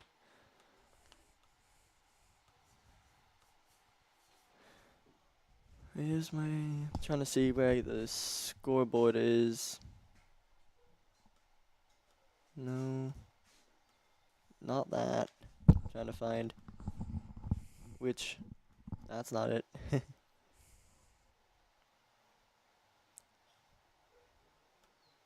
Nope, that's not it either. I do not know. Oh, there's some information. Oh wait, hold on. There's stuff on this one. Let's see. Okay, that's a lot of stuff. Let's close that. Nope, close that. Close that.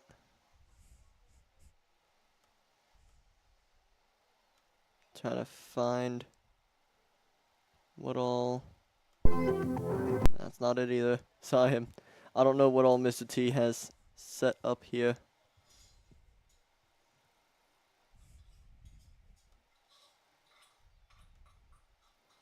Let's see. I close that. That closes all of it. It pulls up all of that too. I do not know why it's pulling up every single person's. You just see the faces stacked from all of them. I am not sure. I really don't know how to work that thing. I just like talking. I like recording. When it comes to editing and working the computers and all that, that's not my specialty, and I try to stay away from that as much as I can. That is fair. That's not it. Legends Bank. Sorry, I'm trying to figure this out. Your account, no. Bottom UI? Nope. That's not it either. I do not know. That's the camera. That needs to go back on. Okay, let's see.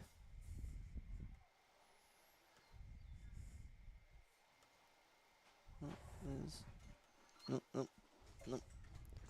Okay, so I'm sorry, trying to figure this out.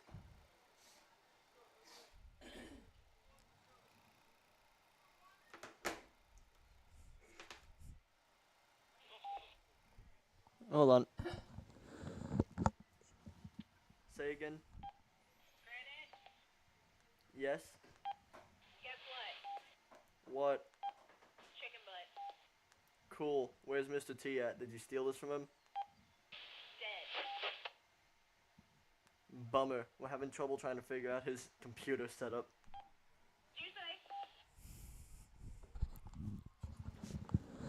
Anyway, oh, hold on. What'd you say? We're having some trouble trying to figure out Mr. T's computer setup. It's confusing. Actually, he might have. Well, let me close that. Hold on. Talking to people through the walkie-talkie, trying to figure out where T is so he can come and get this set up for us. Looks like now the Dutchmen are getting ready to take the field after rain delay. Going to get ready, start warming up here, get loose, get locked back in after a long 30-minute rain delay here. Going to get some stretches, and Herman's on the right-hand side. Your guys are not going to be able to see them, but they are currently right now getting their people warmed up, playing some catch. They're still batting right now with bases loaded. And so right now they got 7 runs in the top of the third. Like I said, again, with bases loaded, score is going to be 10-5 with Herman winning. Going to come back out, 0 ball, 0 strikes. Going to be a brand new hitter just now stepping on the plate. Adam was our pitcher. I'm not sure if he's going to finish this inning out or if we're going to get a new pitcher in. Right before the rain delay, we did have a pitcher warming up in the bullpen. Could not see his number, and I could not see who it was, unfortunately. I found out how this works. Haha. Let me get these things out of the way. So, there you go. Now we can see the scoreboard. And now the subscriber count's missing.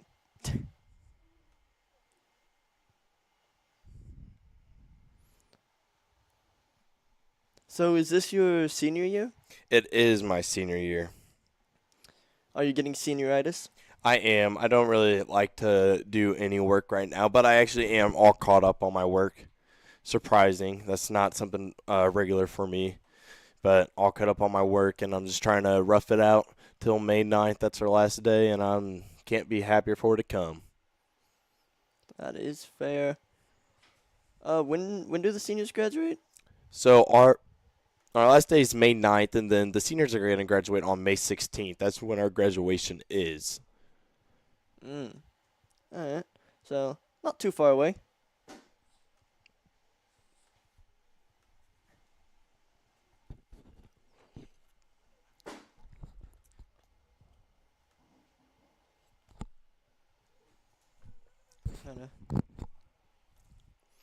With time doing closer to the game starting back up, we got the Dutchmen running sprints. Herman's meeting up, talking to each other, getting their game plan ready to go.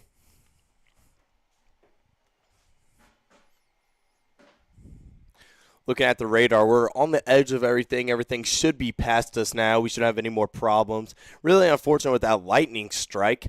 With that lightning strike hitting so close, we had to get that rain and lightning delay for 30 minutes. And then after that hit, we had no more rain and we had no more sun. Players are taking the field now. First base, Landon Crammy. Second base, number 5, Jansen Leb. Shortstop, number 2, Zadie Gates. Center field, number 24, Jaden Gerlman. Third base, number 23, Chase Wyrick. Right field, number 4, Elias Medlock. And left field, number 8, Logan Bailey. And our pitcher as of right now was Adam Wilson. Looks like they're going to put him back on the mound. I think going to try to finish out the inning. Looks like our batter for the Bearcats starting off is going to be number 22. It's going to be Colton Rittiger.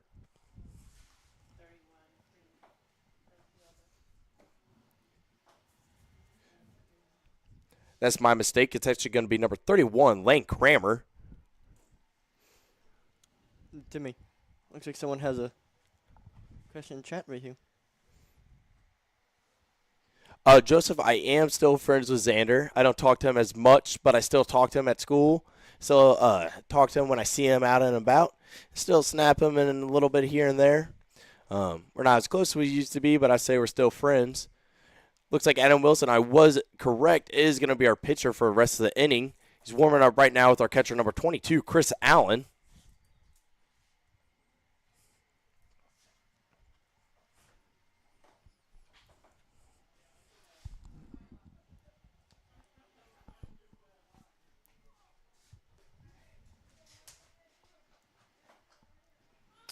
So that's 12 of you right now. This has been going on for an hour and 38 minutes.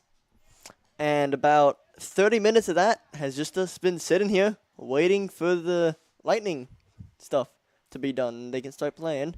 They're warming up, as we've been saying, but out and knocking stuff over.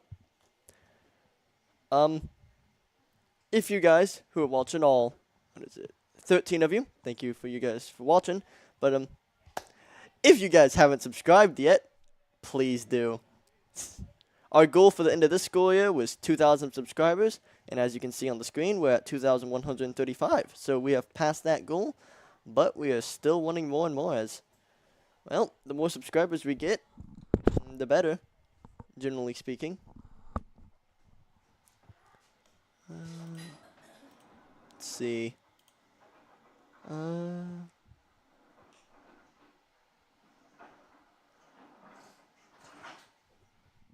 Mr. T's back. Let's get this beautiful man on a microphone. Thank you. Wow. All right, ladies and gentlemen, we are back. Rain delay is over. Let's switch headsets. I have number 1. That's number 2. All right, we are back. The rain delay is over. And surprise that I see Adam Wilson still on the mound after that break. He's still hurling the ball. He was the starter for this game.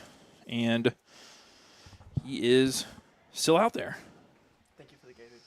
Yeah, no problem. Timmy are still friends with Xander. Who is that? It's, do Joe Benson? He's the help coach for soccer. I do remember him, yes. That's his son. Oh, that makes more sense.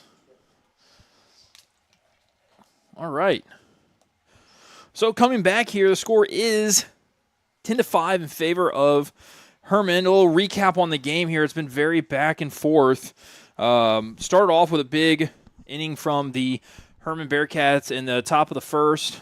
Owensville responded with 5 unanswered runs, making it 5-3. But here in the top of the third, they ran into a lot of trouble with a lot of walks and hits. There's 2 outs as we resume play here, and Adam Wilson gets back on the mound here to try to get the Dutchmen out of this inning.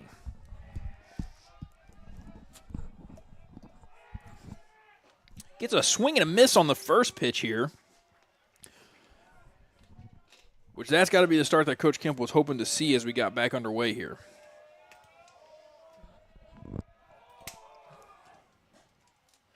Owen's going to get away just a little bit inside. We're up to 41 pitches in this inning alone. Granite, what do you think about me putting you on the scoreboard over here? Would you be good with that? That's fine.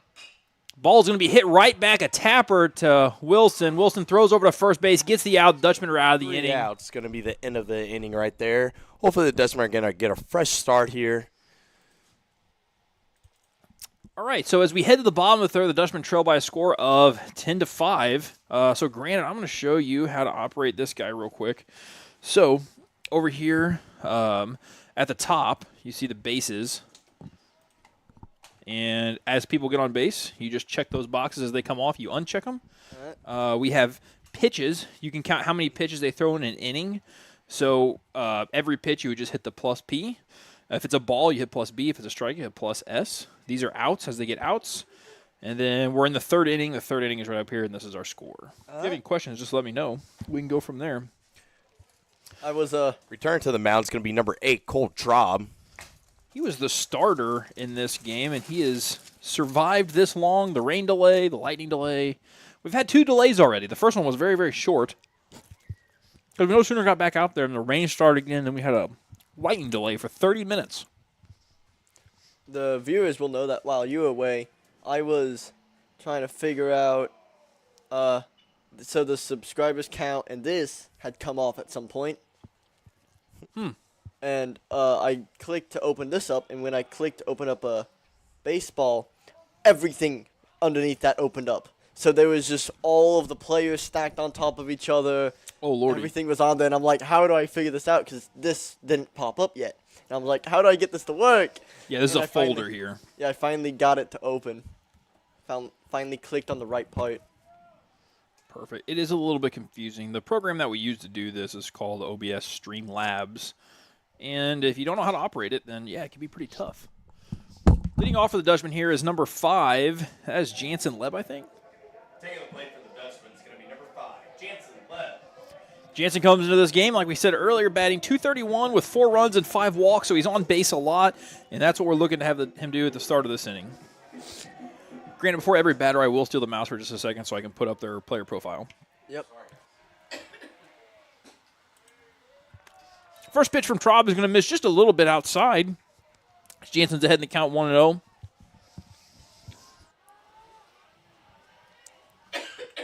And the delivery here. Right down central. It's going to be ripped fair just inside the line. Oh, no, he missed the call. He missed the call, and Coach Kemp is not happy about it. Oh, you have connected. Yeah, there you go. There we go. Yeah, that one was definitely missed. I could see it up here very, very clearly. It was definitely inside the line, but that's part of the game. There's human error for sure.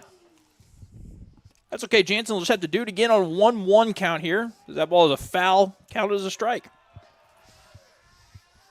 Chances is going to be looking to get his get back here. Going to be a ball. A little bit high. Timmy, I'm going to let you take the play-by-play here as I eat this hamburger. All right, you got it. Coming up next, going to be a high ball. Catcher's going to miss that ball. Going to replace it.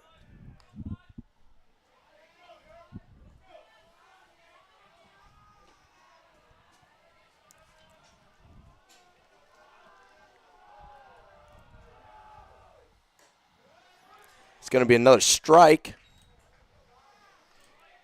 Jansen with the full count now.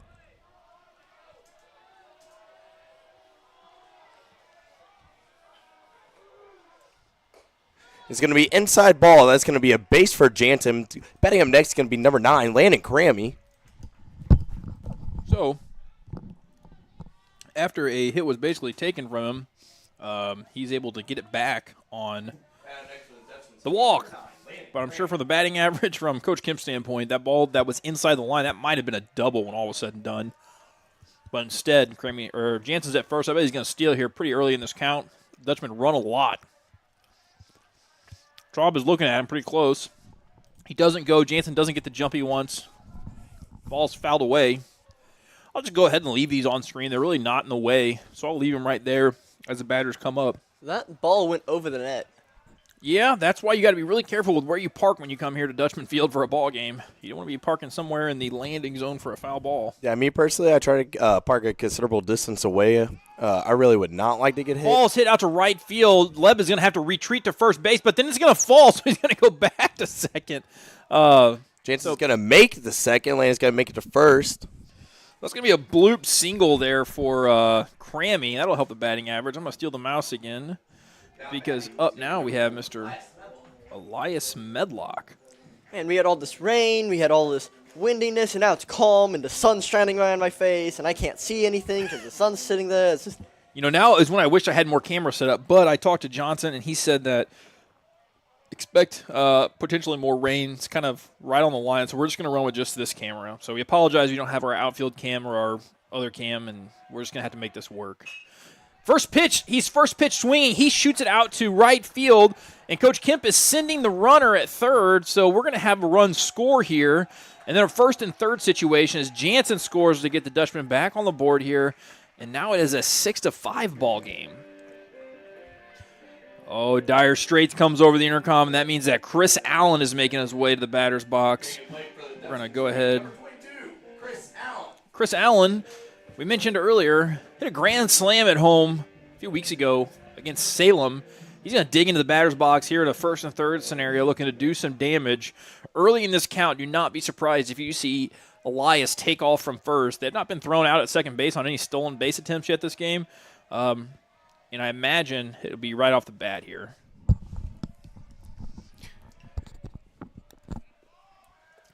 There he goes. Ball's high. They're not even going to throw down. Now a base hit will score 2. Coach Kemp's fired up down the third base line. Dutchman looking pretty good. Looks like the sun's shining bright out now, too. Yeah. It turned into a beautiful day, which means my grass is going to be growing like crazy, and I have not been able to mow it. That's an even the count there with a 1-1. Yeah, Timmy,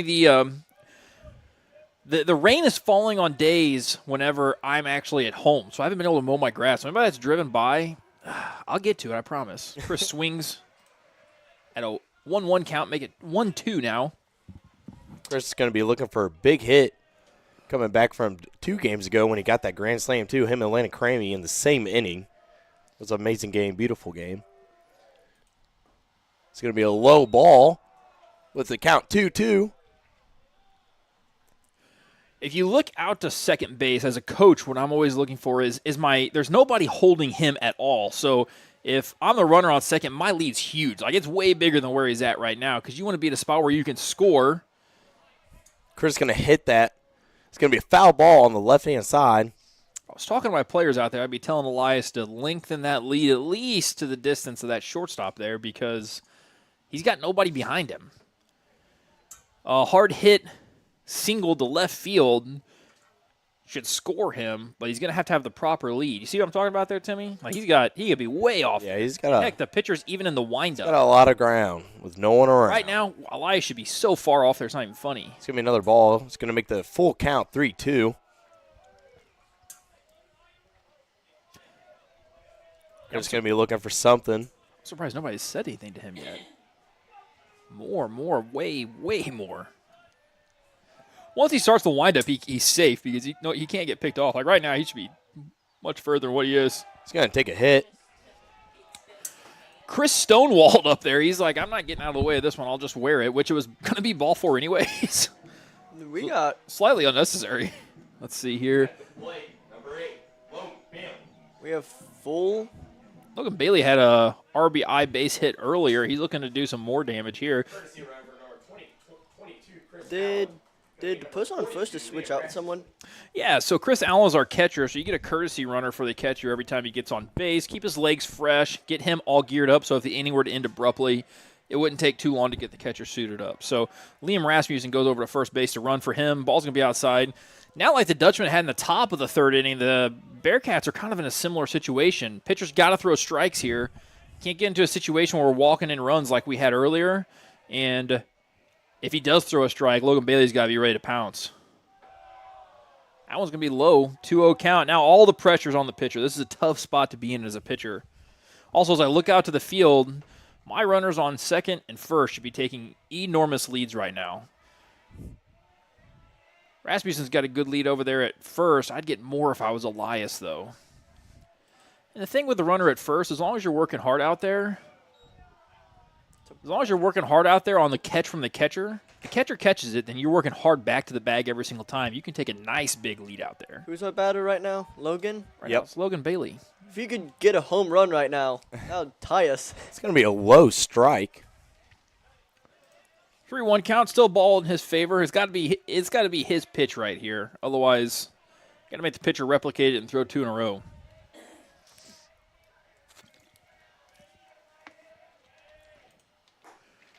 Logan got his pitch. He swung and missed. Going to get a full count now. Going to be 3-2.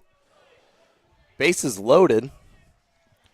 With no outs in the inning, I mean, the main goal here is put the ball in place somewhere. You put it in place somewhere, probably something good is going to happen. Hard shuffles off the bag, and he does put the ball in play, but it's going to be shot foul right out down the first base line. Going to have to send somebody to the parking lot to look for that one. Or couple. Yeah.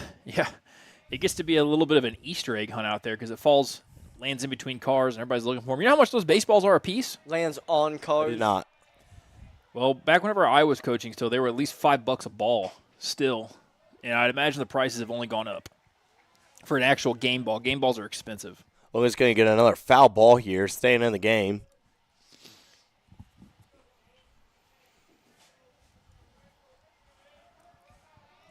Those high balls definitely like to land on cars. I think at the end of last school year, there was an announcement. Oh, it's going to be a pop-up on the infield. That is going to be the infield fly rule. They've already called it. Even if he drops it, he's out. That's going to be the first out of the inning. The bases loaded still with a 9-hole hitter, which is Tucker Sassman coming to the plate here. Tucker struck out in his last at-bat, but he's looking to do some damage here. Tucker's the only freshman in the starting lineup today. We'll see what he can do here with the bases juiced. I think at the end of school last year, they came over the intercom in high school and said, if you park over by the baseball field, to not park there anymore. And if you do, it is your own risk of getting a ball landed on your car, because I think a few cars got binged. Yeah, unfortunately, that's a byproduct of a baseball field. I mean, if you're going to put a baseball field here, something like that could happen. Tucker had a great swing on that first pitch. That was definitely a good pitch to swing at. Unable to make any contact. Traub misses on the second pitch, making the count 1-1. Still a great spot for Sassman here. Good rip out to left field. That's going to score at least one. Kemp is waving in the runner that was on second. Going to get 2 in the base. That is Elias Medlock. The throw home is way offline. Runner on second is going to skid over to third. I think that's Liam Rasmussen. Yep, number 42, Liam Rasmussen, is going to make it all the way to third. Tucker's going to make it to second, and we're going to get 2 runs scored. Big smack there from a big spot with Tucker Sassman. It's going to take us back to the top of the lineup with shortstop Zayden Gates. He's got a couple hits. Actually, Zayden came up first batter of this game for the Dutchmen and laced one right up the middle to get things started on the very first pitch that this Dutchman baseball team saw. If he can do the same thing here, he's going to score another couple. I'm looking at Sassman out at second. See what kind of secondary lead he gets here. He can still get further off there. There you go. That's a pretty good secondary lead. That one's going to get away. It's going to be a Liam low Rasmussen looks at it but decides not to go. Gates on the season coming to this game batting .278. That number's going up after today. 3 stolen bases, that's going up. 6 runs, that's also going up as he has tallied a stolen base and a run in this game already. Hoping to drive in a couple here. Oh, it's going to be hit to the third baseman. It's at least going to be an RBI. Liam's going to make it home. Looks like Zeta's going to be out. So it's going to be a ground ball, 5-3 out on Gates there, but he is going to get credited with the RBI on the play as Sassman advances to third on the throw. First baseman, number 26, Lane Colbush. He did throw across the diamond to try to get a play on Sassman there at third base, but he was in safely.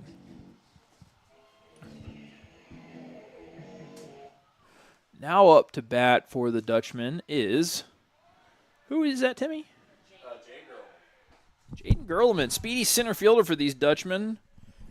His numbers are also going up after this game as he has gotten aboard with a base knock, scored a run in the first inning. Dutchmen have chipped away at that 5-run deficit already. Ooh, not a good swing there from Jaden as he kind of got caught out on his front foot. Must have been an off-speed pitch from the pitcher that had him fooled. Going to bring the count to 1-1.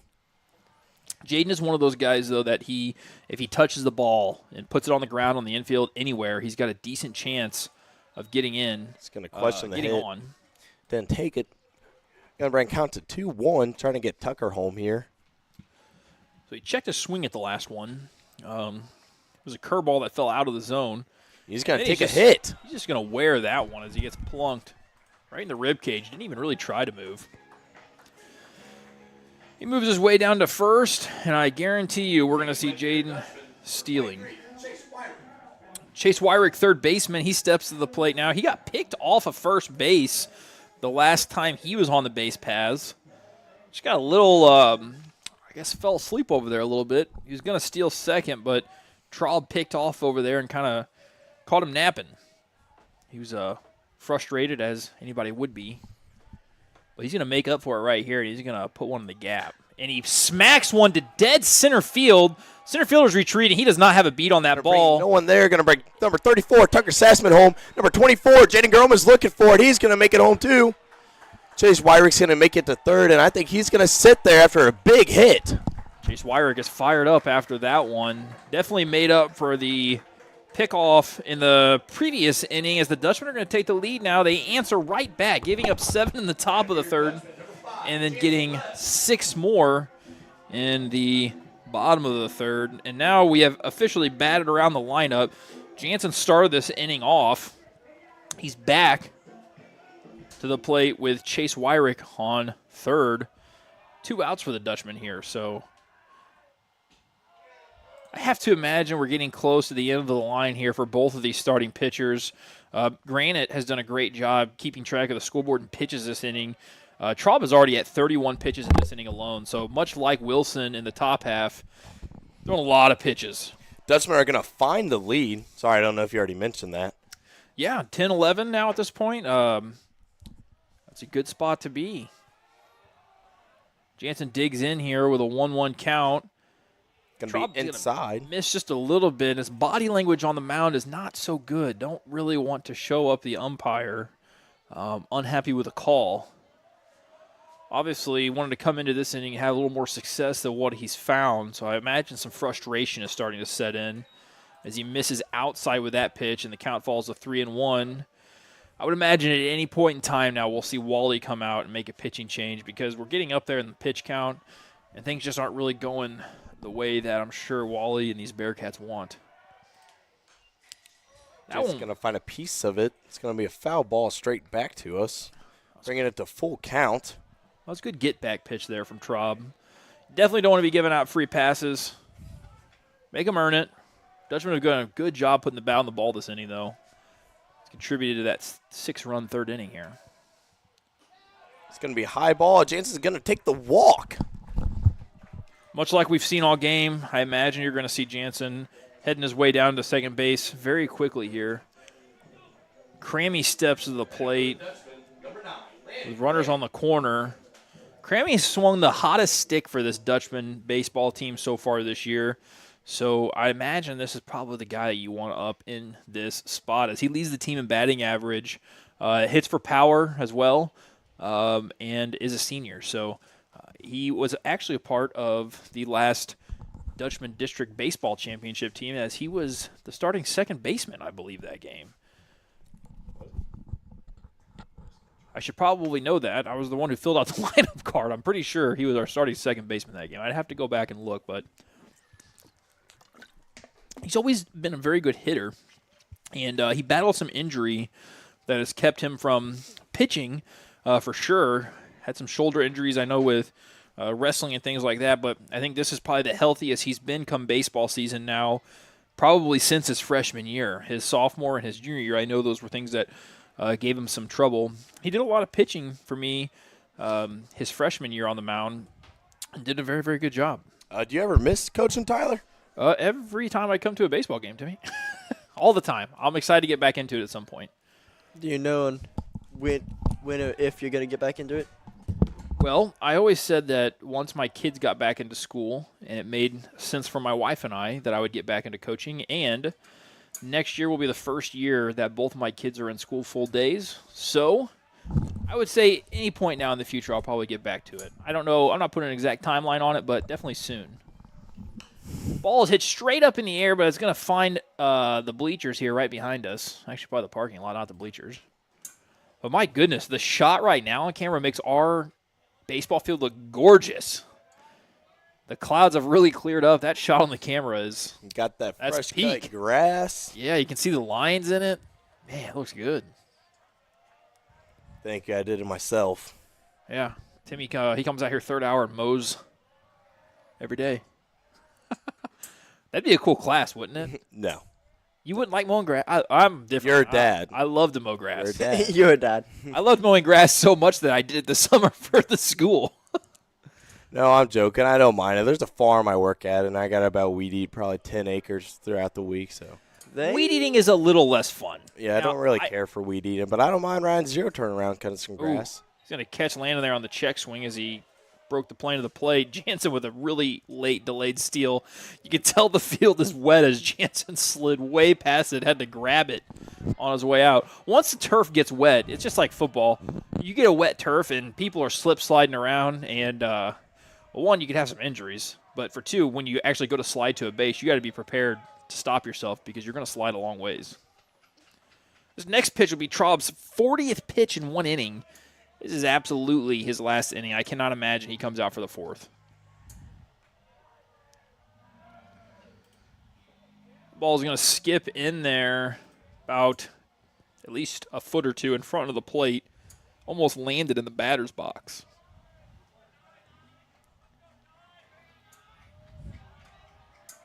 So how many more years do you think you'll be teaching, at least here at Owensville? Man, Grant coming in with the heavy-hitting questions as Landon rips one right down the third base line foul. Well, I'm on year 9 right now. I'm 33 years old. Miss Eli, what is it, the rule of 80? Is that the rule, the retirement rule? Let me get some math out here. In 20 years, I'll be 53, and I'll have 29 years of teaching, which will take me to, yeah, I guess definitely not. I don't have to teach for 20 more years. Going to be a high ball. It's going to bring it a full count, 3-2. 50. If I'm 53 in 20 years. And it's going to be looking for a hit. 29 years.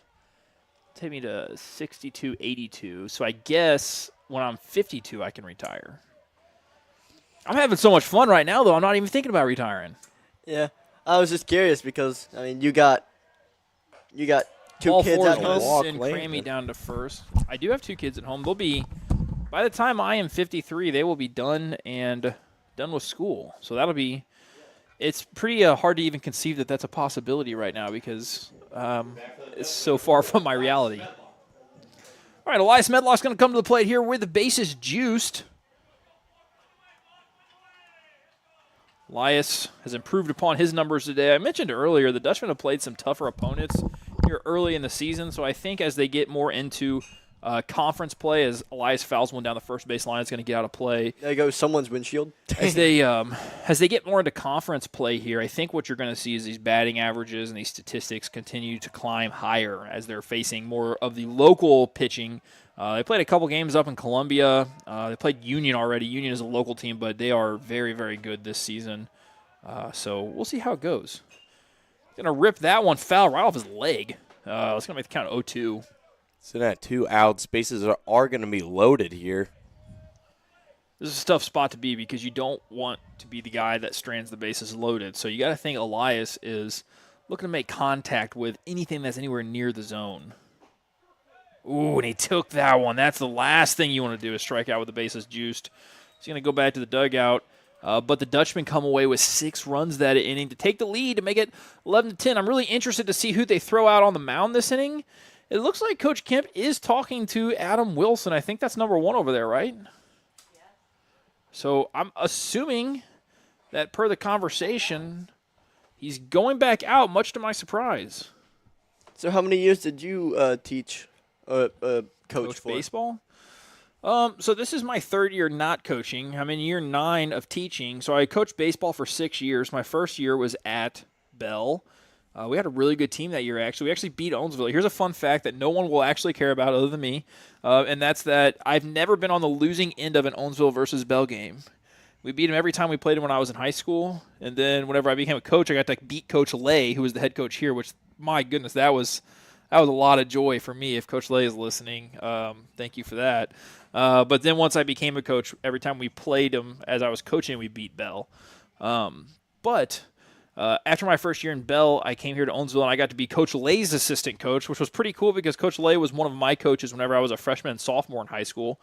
And then after that 1 year coaching with Mr. Lay, I became the head baseball coach here for 4 years. And then the freshman class that I started with, that I got to be their coach all the way through high school, we ended it with a district championship. So it was very, very fun. A lot of good memories. But when I stepped away, it was a good time for me to step away with my kids being young and needing some time for family. But anyways, back to the grind here. Adam Wilson is on the mound. He came into this game with a 0-1 record, 12.6 ERA, 5 strikeouts. The ERA is not going to get better after this one, unfortunately, but hoping to get a W in that win column here. So, guys, you can tell Mr. T's a dad. He just dropped us some serious dad lore in the last 30 seconds. So he's starting to get into dad lore. I've also heard him crack a few dad jokes. So going to be straight down to third. Chase Wyrick's going to bobble it. And they still got him at first. Going to be out. I was wondering if Wally was going to be frustrated with that one, but Wally, the third base coach and the head coach of the Hermann Bearcats, that was a pretty close play there at first. Wyrick really didn't have a good hand on it at first, but he gathered himself and was able to chuck it across the diamond for out number 1 of this inning. So 1 up, 1 down. Maybe we're going to see our first 3 up, 3 down. Yeah. Be a strike. Adam finds the top part of that zone there with a strike. Adam looking to find himself after all this rain. I agree, Timmy. I hope he does find himself this inning and is able to. Oh. It's going to be a questionable call here. It's going to be a ball. It's always interesting. I mean, you got to look at where Chris is setting up. Chris is setting up on the outside part of the plate. While he hit the glove, I guess the umpire wasn't willing to give him that much of the outside part of the plate. A lot of times that really will fool the fans in the stands because they think that it was a perfect strike, but based on where the catcher set up, which is by design, the catcher sets up out there because that's the hardest place for typically a high school batter to hit, that outside corner. Ball's going to be inside. Nearly hit number 33. I'm thinking girls are up. Just got word from the athletic director here, Coach Johnson, that the girls' soccer team who's playing literally just across the street is up 1-0. They also suffered the same lightning delay that we suffered over here. Granted, Grandma's in the chat. Yep. Grandma Nora's watching from Alabama. Go Dutchmen. We agree, Grandma Nora. Granted, you would not believe how many of our live every single one that Grandma tunes into. I know just about how many because pretty much everyone she turns into, I send her a link. It's going to be hit. It's going to be a weak blooper. Guy on first better get on his horse because Jansen's going to turn around and fire, and it's going to be off the line.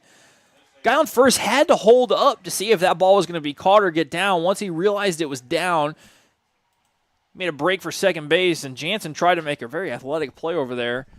Throw was relatively on target, but hard to get much on it. I know every single one my grandma's been in because I've got a group chat that has all my relatives on it. And at the beginning of these ones, at least the ones I'm at, I click the share button and Back put it at on the that top group of the chat. lineup here for the Bearcats. Get a few people tuning in. Absolutely. We got 25 people right now. Nora Jean, we appreciate you tuning in. And also, I will say that your grandson has been a huge help to TV Studio as the ball is lined right up the middle, right off the end of the bat.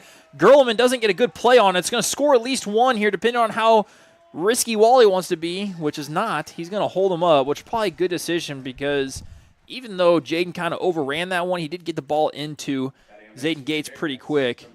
And this has to be the end of the line. Going to bring the score 11-11, tying up the Bearcats and the Owensville for the second time this game.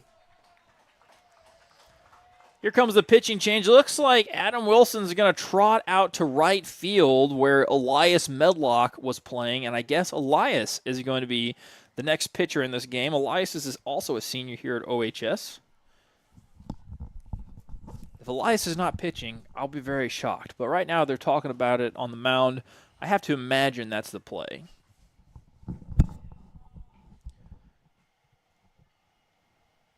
And it looks like that's what we're going to get. So while we have a few moments here of warm-up, I just mentioned that Elias is a senior here at OHS. Timmy, you're also a senior here at OHS. How's the senior year been, and what's the outlook on life after graduation?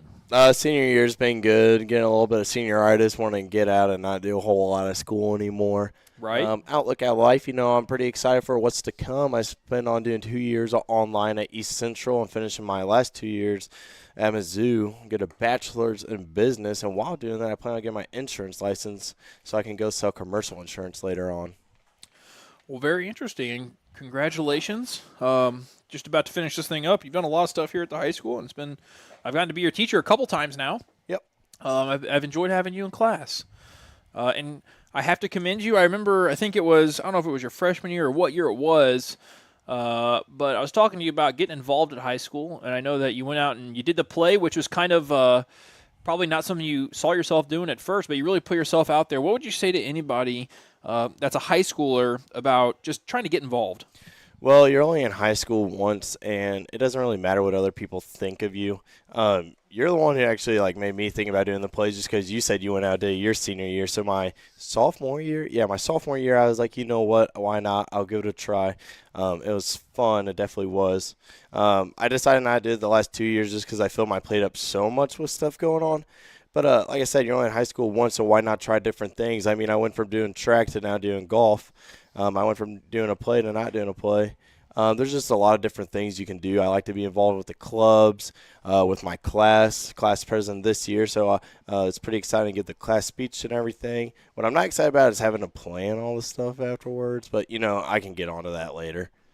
But, yeah, while you're in high school, why not give it a shot? Because after that, you're an adult and you got responsibilities. That's true.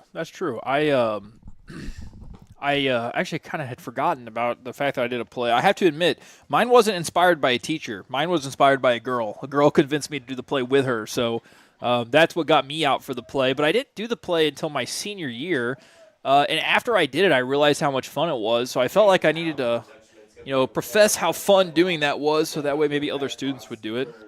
And when Timmy did the play, he did a very, very fantastic job. You were the steamy, dreamy doctor. I was. Yeah. I was a total hunk, as they called me. That's right. I mean, if that's what you are in real life, that's a pretty, easy role to play, right? Exactly. Yeah. Yeah, just be the role that you really are. So, Timmy, maybe what Mrs. G was trying to tell you when she cast you for that was that you are a hunk. I know. Man. And, I mean, it's crazy because it's not the first time I've heard that either. Well, the one thing that I'm a little bit sad about is I was not cast as the hunk in my play, so I guess that tells me something, huh? Were you a tree?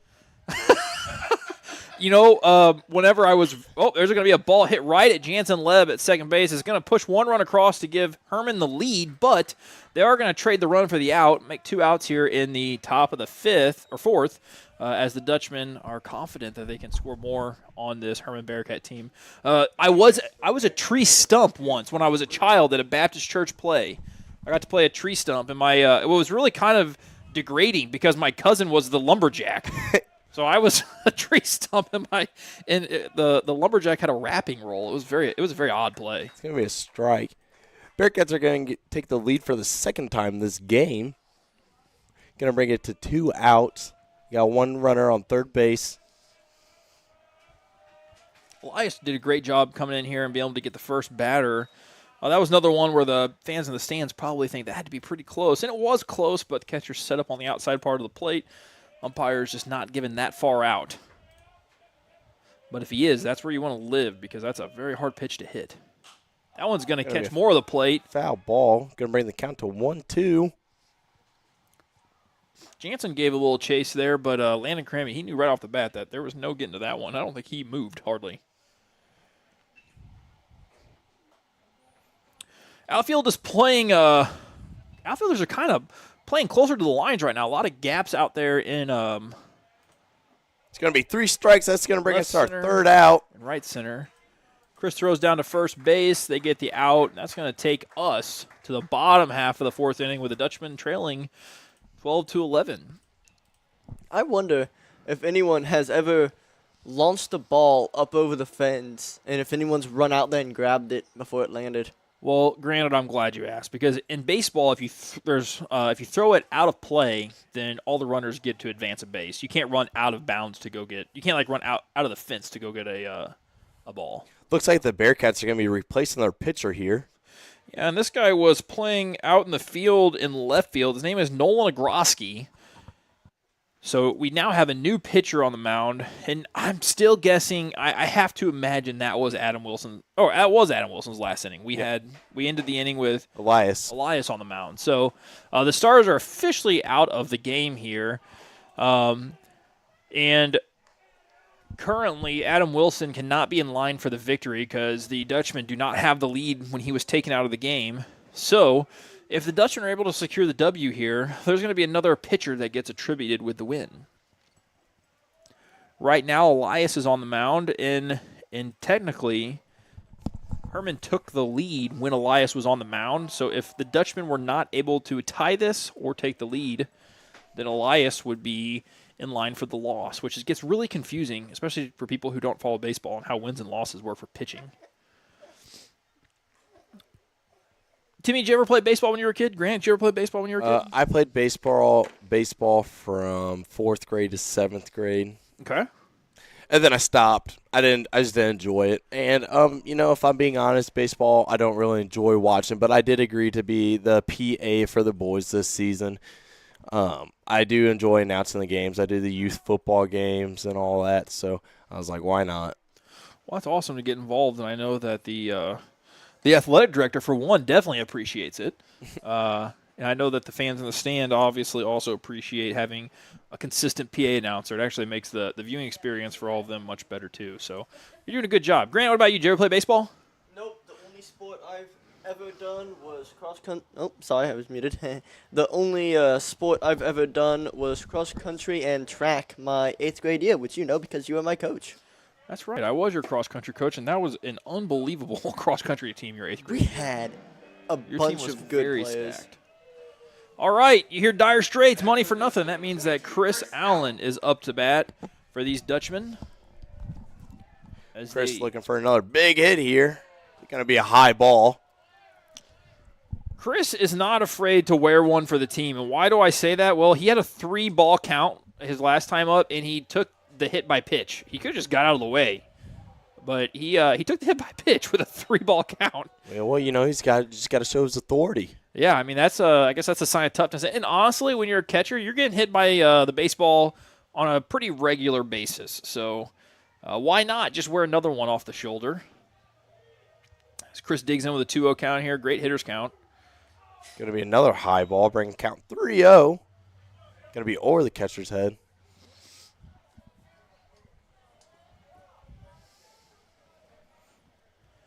The weather has really changed here on us multiple times throughout this evening, and now it is gorgeous out. Like, this is a great evening.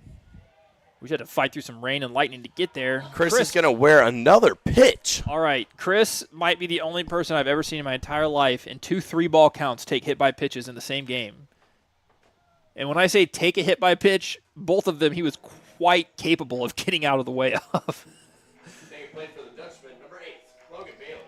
Additionally, Chris is the catcher for this Dutchman squad, like I mentioned earlier, so anytime he gets on base, he does get a courtesy runner. In high school, you get a courtesy runner for your catcher and your pitcher to help get them off the field and ready to assume their positions the next inning,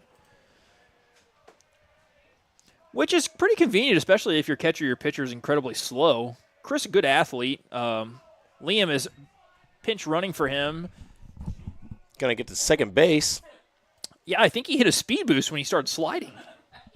He might actually go faster when he's sliding than when he's running. I would love to see one of these guys start sliding like 15 feet in front of the bag, because I really think with the ground wet, it would take them all the way there. Now, their brains are not wired that way because... You can also see where they start sliding, too. Yeah, you don't want to get caught short. That's not a good spot to be. It's going to be a high ball. We're going to count 2-0.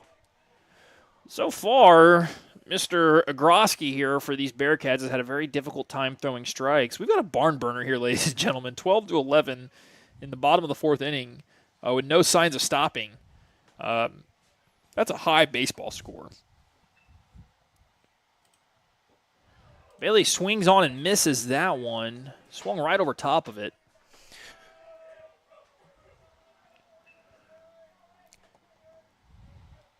Got a light, gentle breeze now as the flag out in left center is quietly blowing. Wind's been heavy and on and off all afternoon. These last two games that I've PA'd for the boys, too, I think have been some of the longest innings I've ever had. Against the Salem, I think that inning was almost around an hour, 15 minutes. A single inning? Yeah, for the first inning. Wow. The Dutchmen brought it to 19-1. In the first inning? Yeah, in the first inning. So that ended up being a 15-run rule after 3 innings, correct? Yes. And the third inning there, I mean, there was a rain delay and everything, so that definitely didn't help it. But that was quite a long inning, a little bit over an hour, too, I'd say. The full 3-2. Full count, 3-2 here. As Agroski has yet to record an out in this inning. He's already 9 pitches deep. Pitching, if you're into watching baseball professionally, which I've only missed one Cardinal game so far this year, for better or worse, and that ball is knuckled right out to the shortstop. Shortstop gathers and throws over. They're going to call him. They call him safe? It's very close, very, very close. You missed it. Number 22 out there, the person who threw the ball to first base, right when he threw it, he took a wipeout, fell straight on his face. Ouch. Who's up to bat right now, Timmy?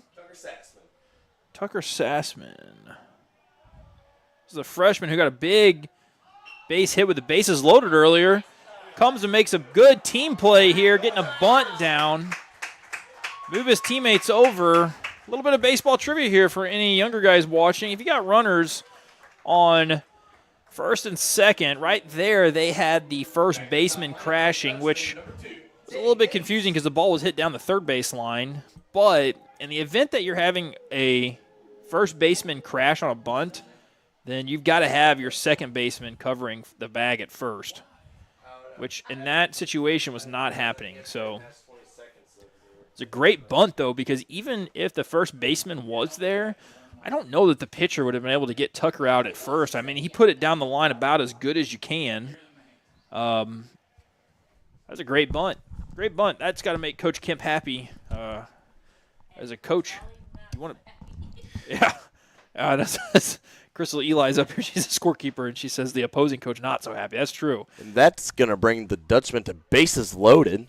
You have to know that you have to know that at practice, those are scenarios that you're running through, and you're hopeful that you've coached the team, the squad up enough to how to respond in those situations. But mistakes happen, and they happen at every level.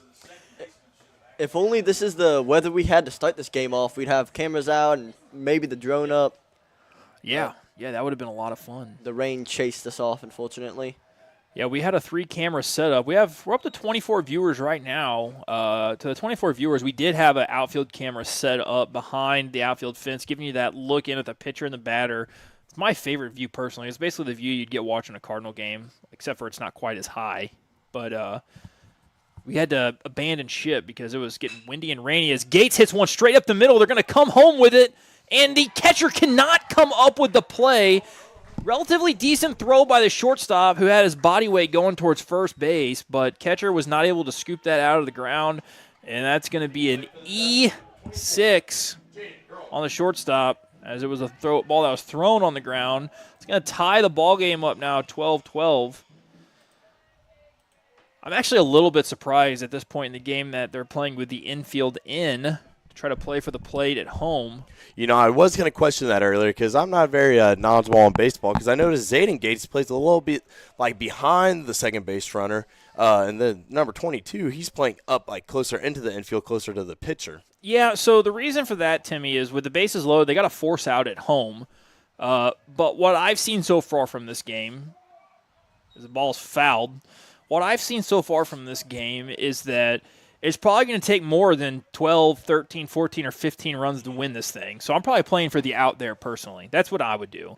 But if it was like the 7th inning and you had a 1-run lead, then you have to get that play at the plate. So that's why you would play with your infield in. It's a coach's decision there. That's not a player decision. I see. That one's going to be right down the pipe as Gerlman's going to be sat down looking there.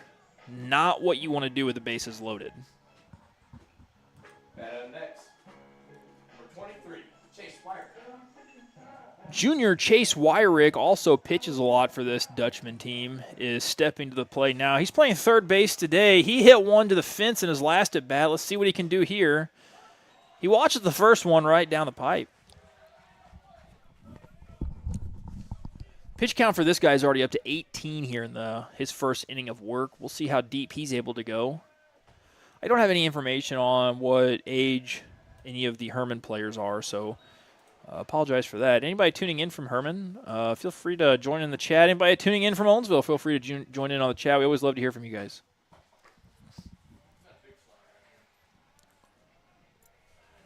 It's going to be 1-1. Chase Wyrick's going to be looking for another big hit like he had last inning. He's going to get a called strike there. I do now have a roster. I completely forgot about that. We make rosters for all these games. Number 33, Mr. Nolan Nagroski, is a junior. So there's a junior on the mound right now for these Bearcats as he's got a 1-2 count against Wyrick. Wyrick's going to tap it right back up to the shortstop. Shortstop has to get over to first quick. He's able to get the out. Dutchmen score the run, so that's going to be scored as a 6-3. But it's going to give also Chase Wyrick an RBI as he was able to drive in a run here to give Dutchmen the lead, 13-12. Hermann has 2 outs in this inning now, so Jansen Leb steps to the plate here, wanting to get those 2 ducks on the pond across before heading to the top of the 5th.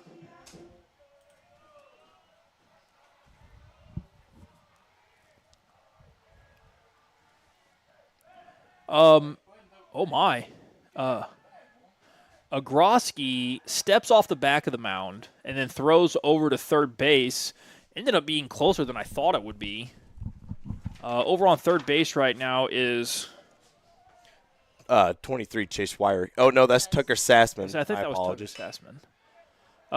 Jansen grounds the first baseman who gobbles it up himself, steps on the bag himself. He's going to retire Jansen, leaving runners stranded at second and third base as we turn to the top of the 5th inning here with the Dutchmen leading by a score of 13-12. I want to give a quick shout-out to our sponsor for this game, Majeski's Plumbing and Heating. They sponsored several basketball games as well.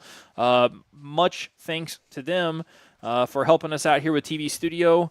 If you're ever interested in becoming a sponsor for a broadcast, if you choose a game that's a home game that you want to be streamed, we sell sponsorships for those games.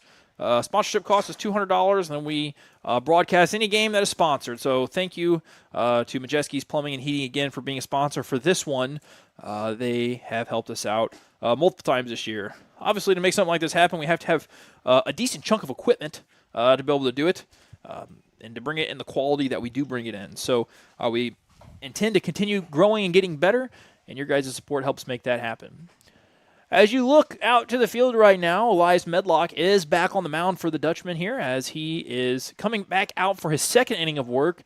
As I mentioned it last inning, the pitcher that gets credited with the win or loss can be a bit confusing, but because the Dutchmen have the lead right now, 13-12, And because Elias is on the mound, if the Dutchmen are able to hold this lead, he would be the credited win as a pitcher. Oh, that's the wrong button.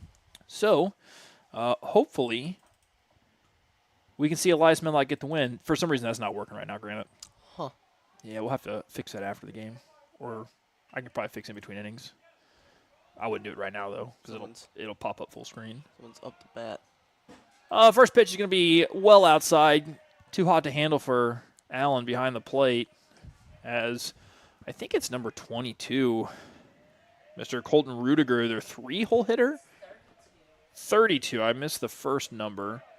So that is Braxton Carr, who is up for these Hermann Bearcats. Elias fights back to even the count at 1-1. Delivery's on the way. It's going to be low. Take the count to 2-1. As you can tell from the video, actually you kind of can't tell from the video. It's a little too bright in the sky. As the ball's roped right up the middle to Jaden Gerleman. Jaden's going to get it back into the infield. Going to be a leadoff single there for Mr. Braxton Carr. It's going to bring the original pitcher to the mound. That is Cole Traub, number 8. I want to say Traub went to shortstop after he got off the mound. Was that the guy that was playing short? I think it was. I lost Mr. Timmy. He went to the restroom. Oh.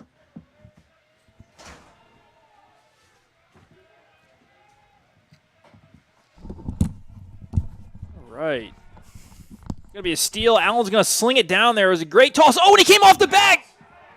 He's out. He's out at second. Wally is fired up. You can see him running out onto the field now. He's not happy with that call.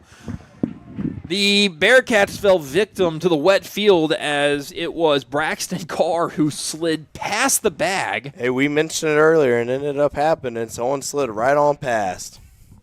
And you've got Wally. He's now down the third base line, and he's hollering at the umpire down the first base line. He wants a clarification on this. Don't use that one, Granite. Jump into the crate over here and just grab one that doesn't weigh as much as that cable. The first base umpire, I don't know that he even responded to whatever Wally was just barking down there at him. And, you know, I promise I'm not being biased here, but it did look like he was out. It looked like he was off the bag, and Jansen got the tag on him. I would say now we've got Wally has been ejected from the game. The head coach. He said the magic word. And Wally is very passionate. I've been to many games against Hermann where this has been very close. No, he's at soccer game. And the first base umpire has had enough. And Wally is now exiting the field and will have to go watch from the bus.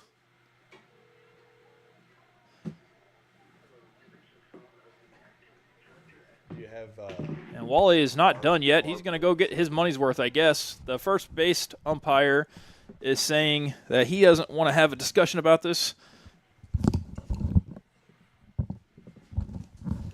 We'll see how long this goes. I'm not really sure what to expect here, how long it goes. This is the first time we've ever had an ejection on a broadcast, but looks like Wally is finding his way to the dugout now, and the home plate umpire is going to find his way back to the behind home plate.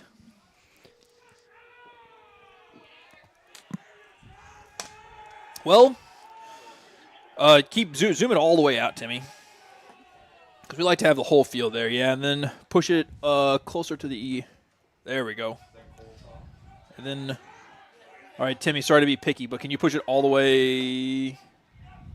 There we go.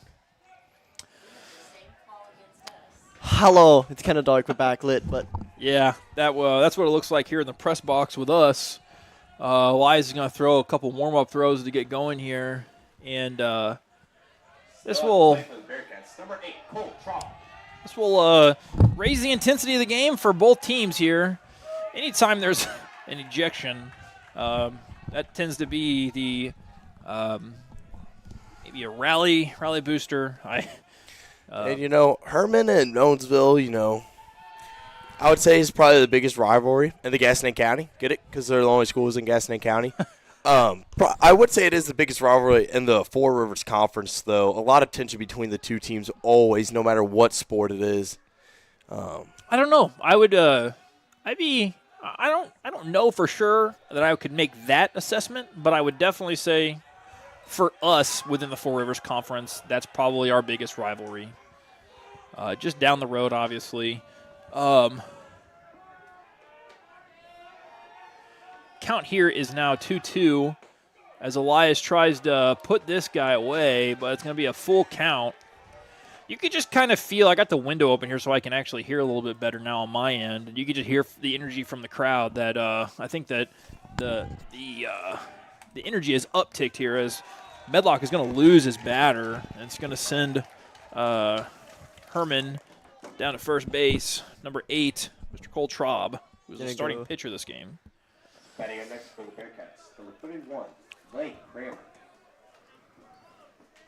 This has been an abnormally long high school baseball game, but obviously we had the lightning delay. It's going to be a big hit, pop fly. Jaden's going to be looking for it. Jaden's going to get the catch. Jaden fires it in quickly to Jansen. He's going to bring it to 2 outs. Dutchman still up 1. Hermann with the runner on first base. This could be the first scoreless half inning if Elias can get out of it since the top of the second. And what's crazy about that is every inning has had a crooked number. We ain't got no ones on the scoreboard. There's a 3, a 2, a 3, a 6, a 7, and a 2 and a 2. Going to be an outside low ball. So when I say we've got a barn burner here, ladies and gentlemen, I quite literally mean we have a barn burner.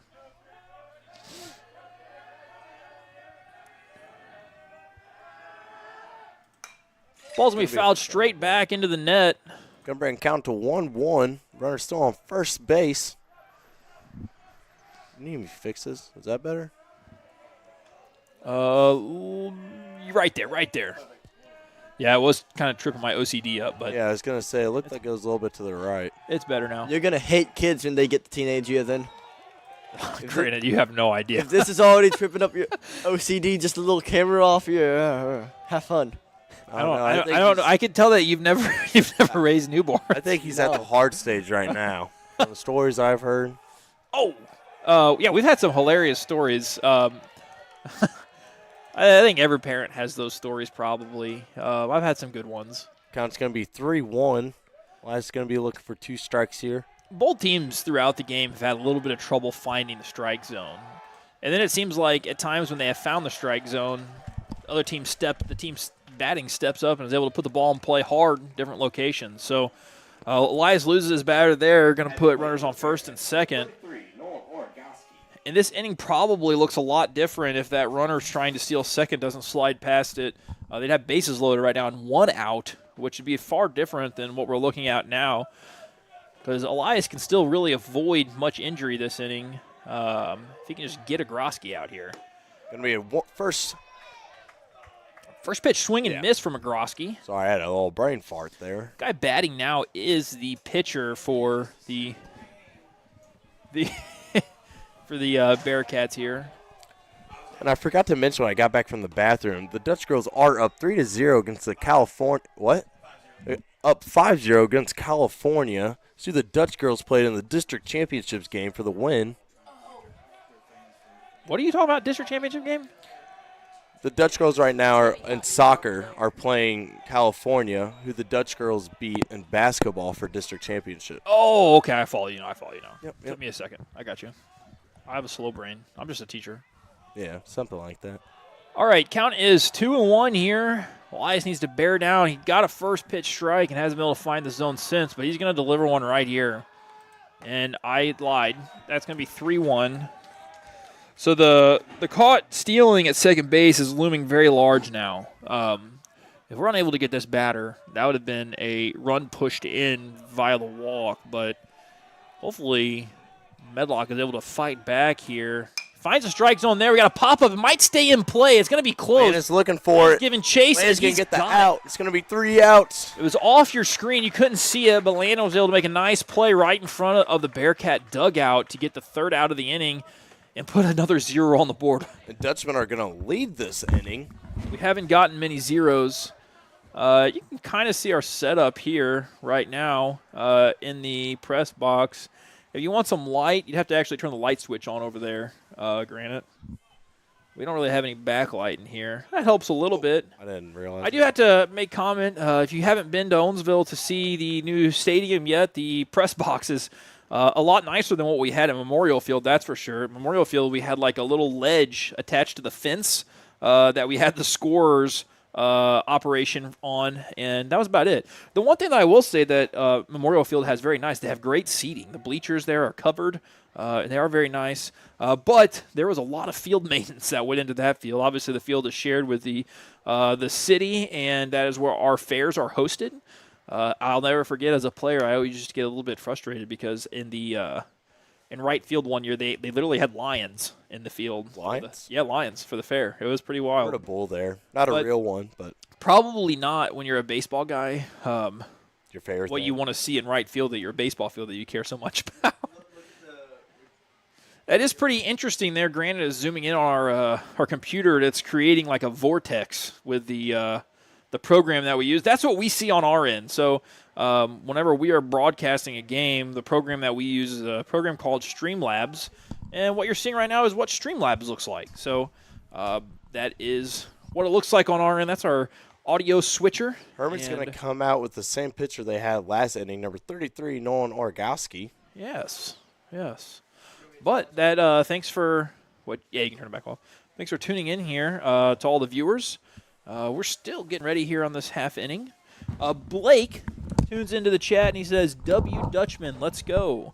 Yeah, that's what we're hoping. We're hoping for a W here. Hopefully they add on to that lead this half inning with Groski back on the mound. Leading things off, it looks like it's number 9, Logan Bailey. Dutchman, number 9, Landon Crammy. I'm a liar. It's Landon Crammy. All right, Crammy's up to bat. He's probably the most solid Dutchman hitter so far this season. Leads the team in batting average, but he's going to wear one right in the middle of the back on that one. He's going to sprint down to first base.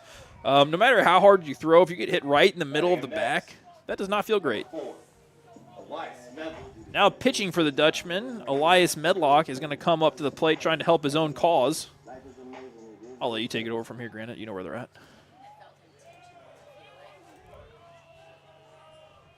Medlock in the box. Crammy at first base. I have to imagine that we're going to see a steal, but we're not going to get a chance because Medlock is swinging first pitch. Third baseman, number 19, fires a strike over to first baseman. Number 19 playing third base is Charlie Tyree. Number 22, Chris Allen.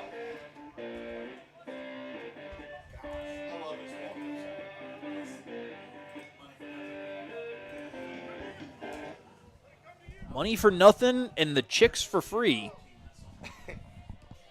Chris Allen. Money for nothing, Chris Allen. Going to be at the base. Going to be a high ball to start it off. Landon found himself at second base. Chris has had a great day swinging the bat as well this game, and he has also been hit by a pitch 2 times with a 3-ball count.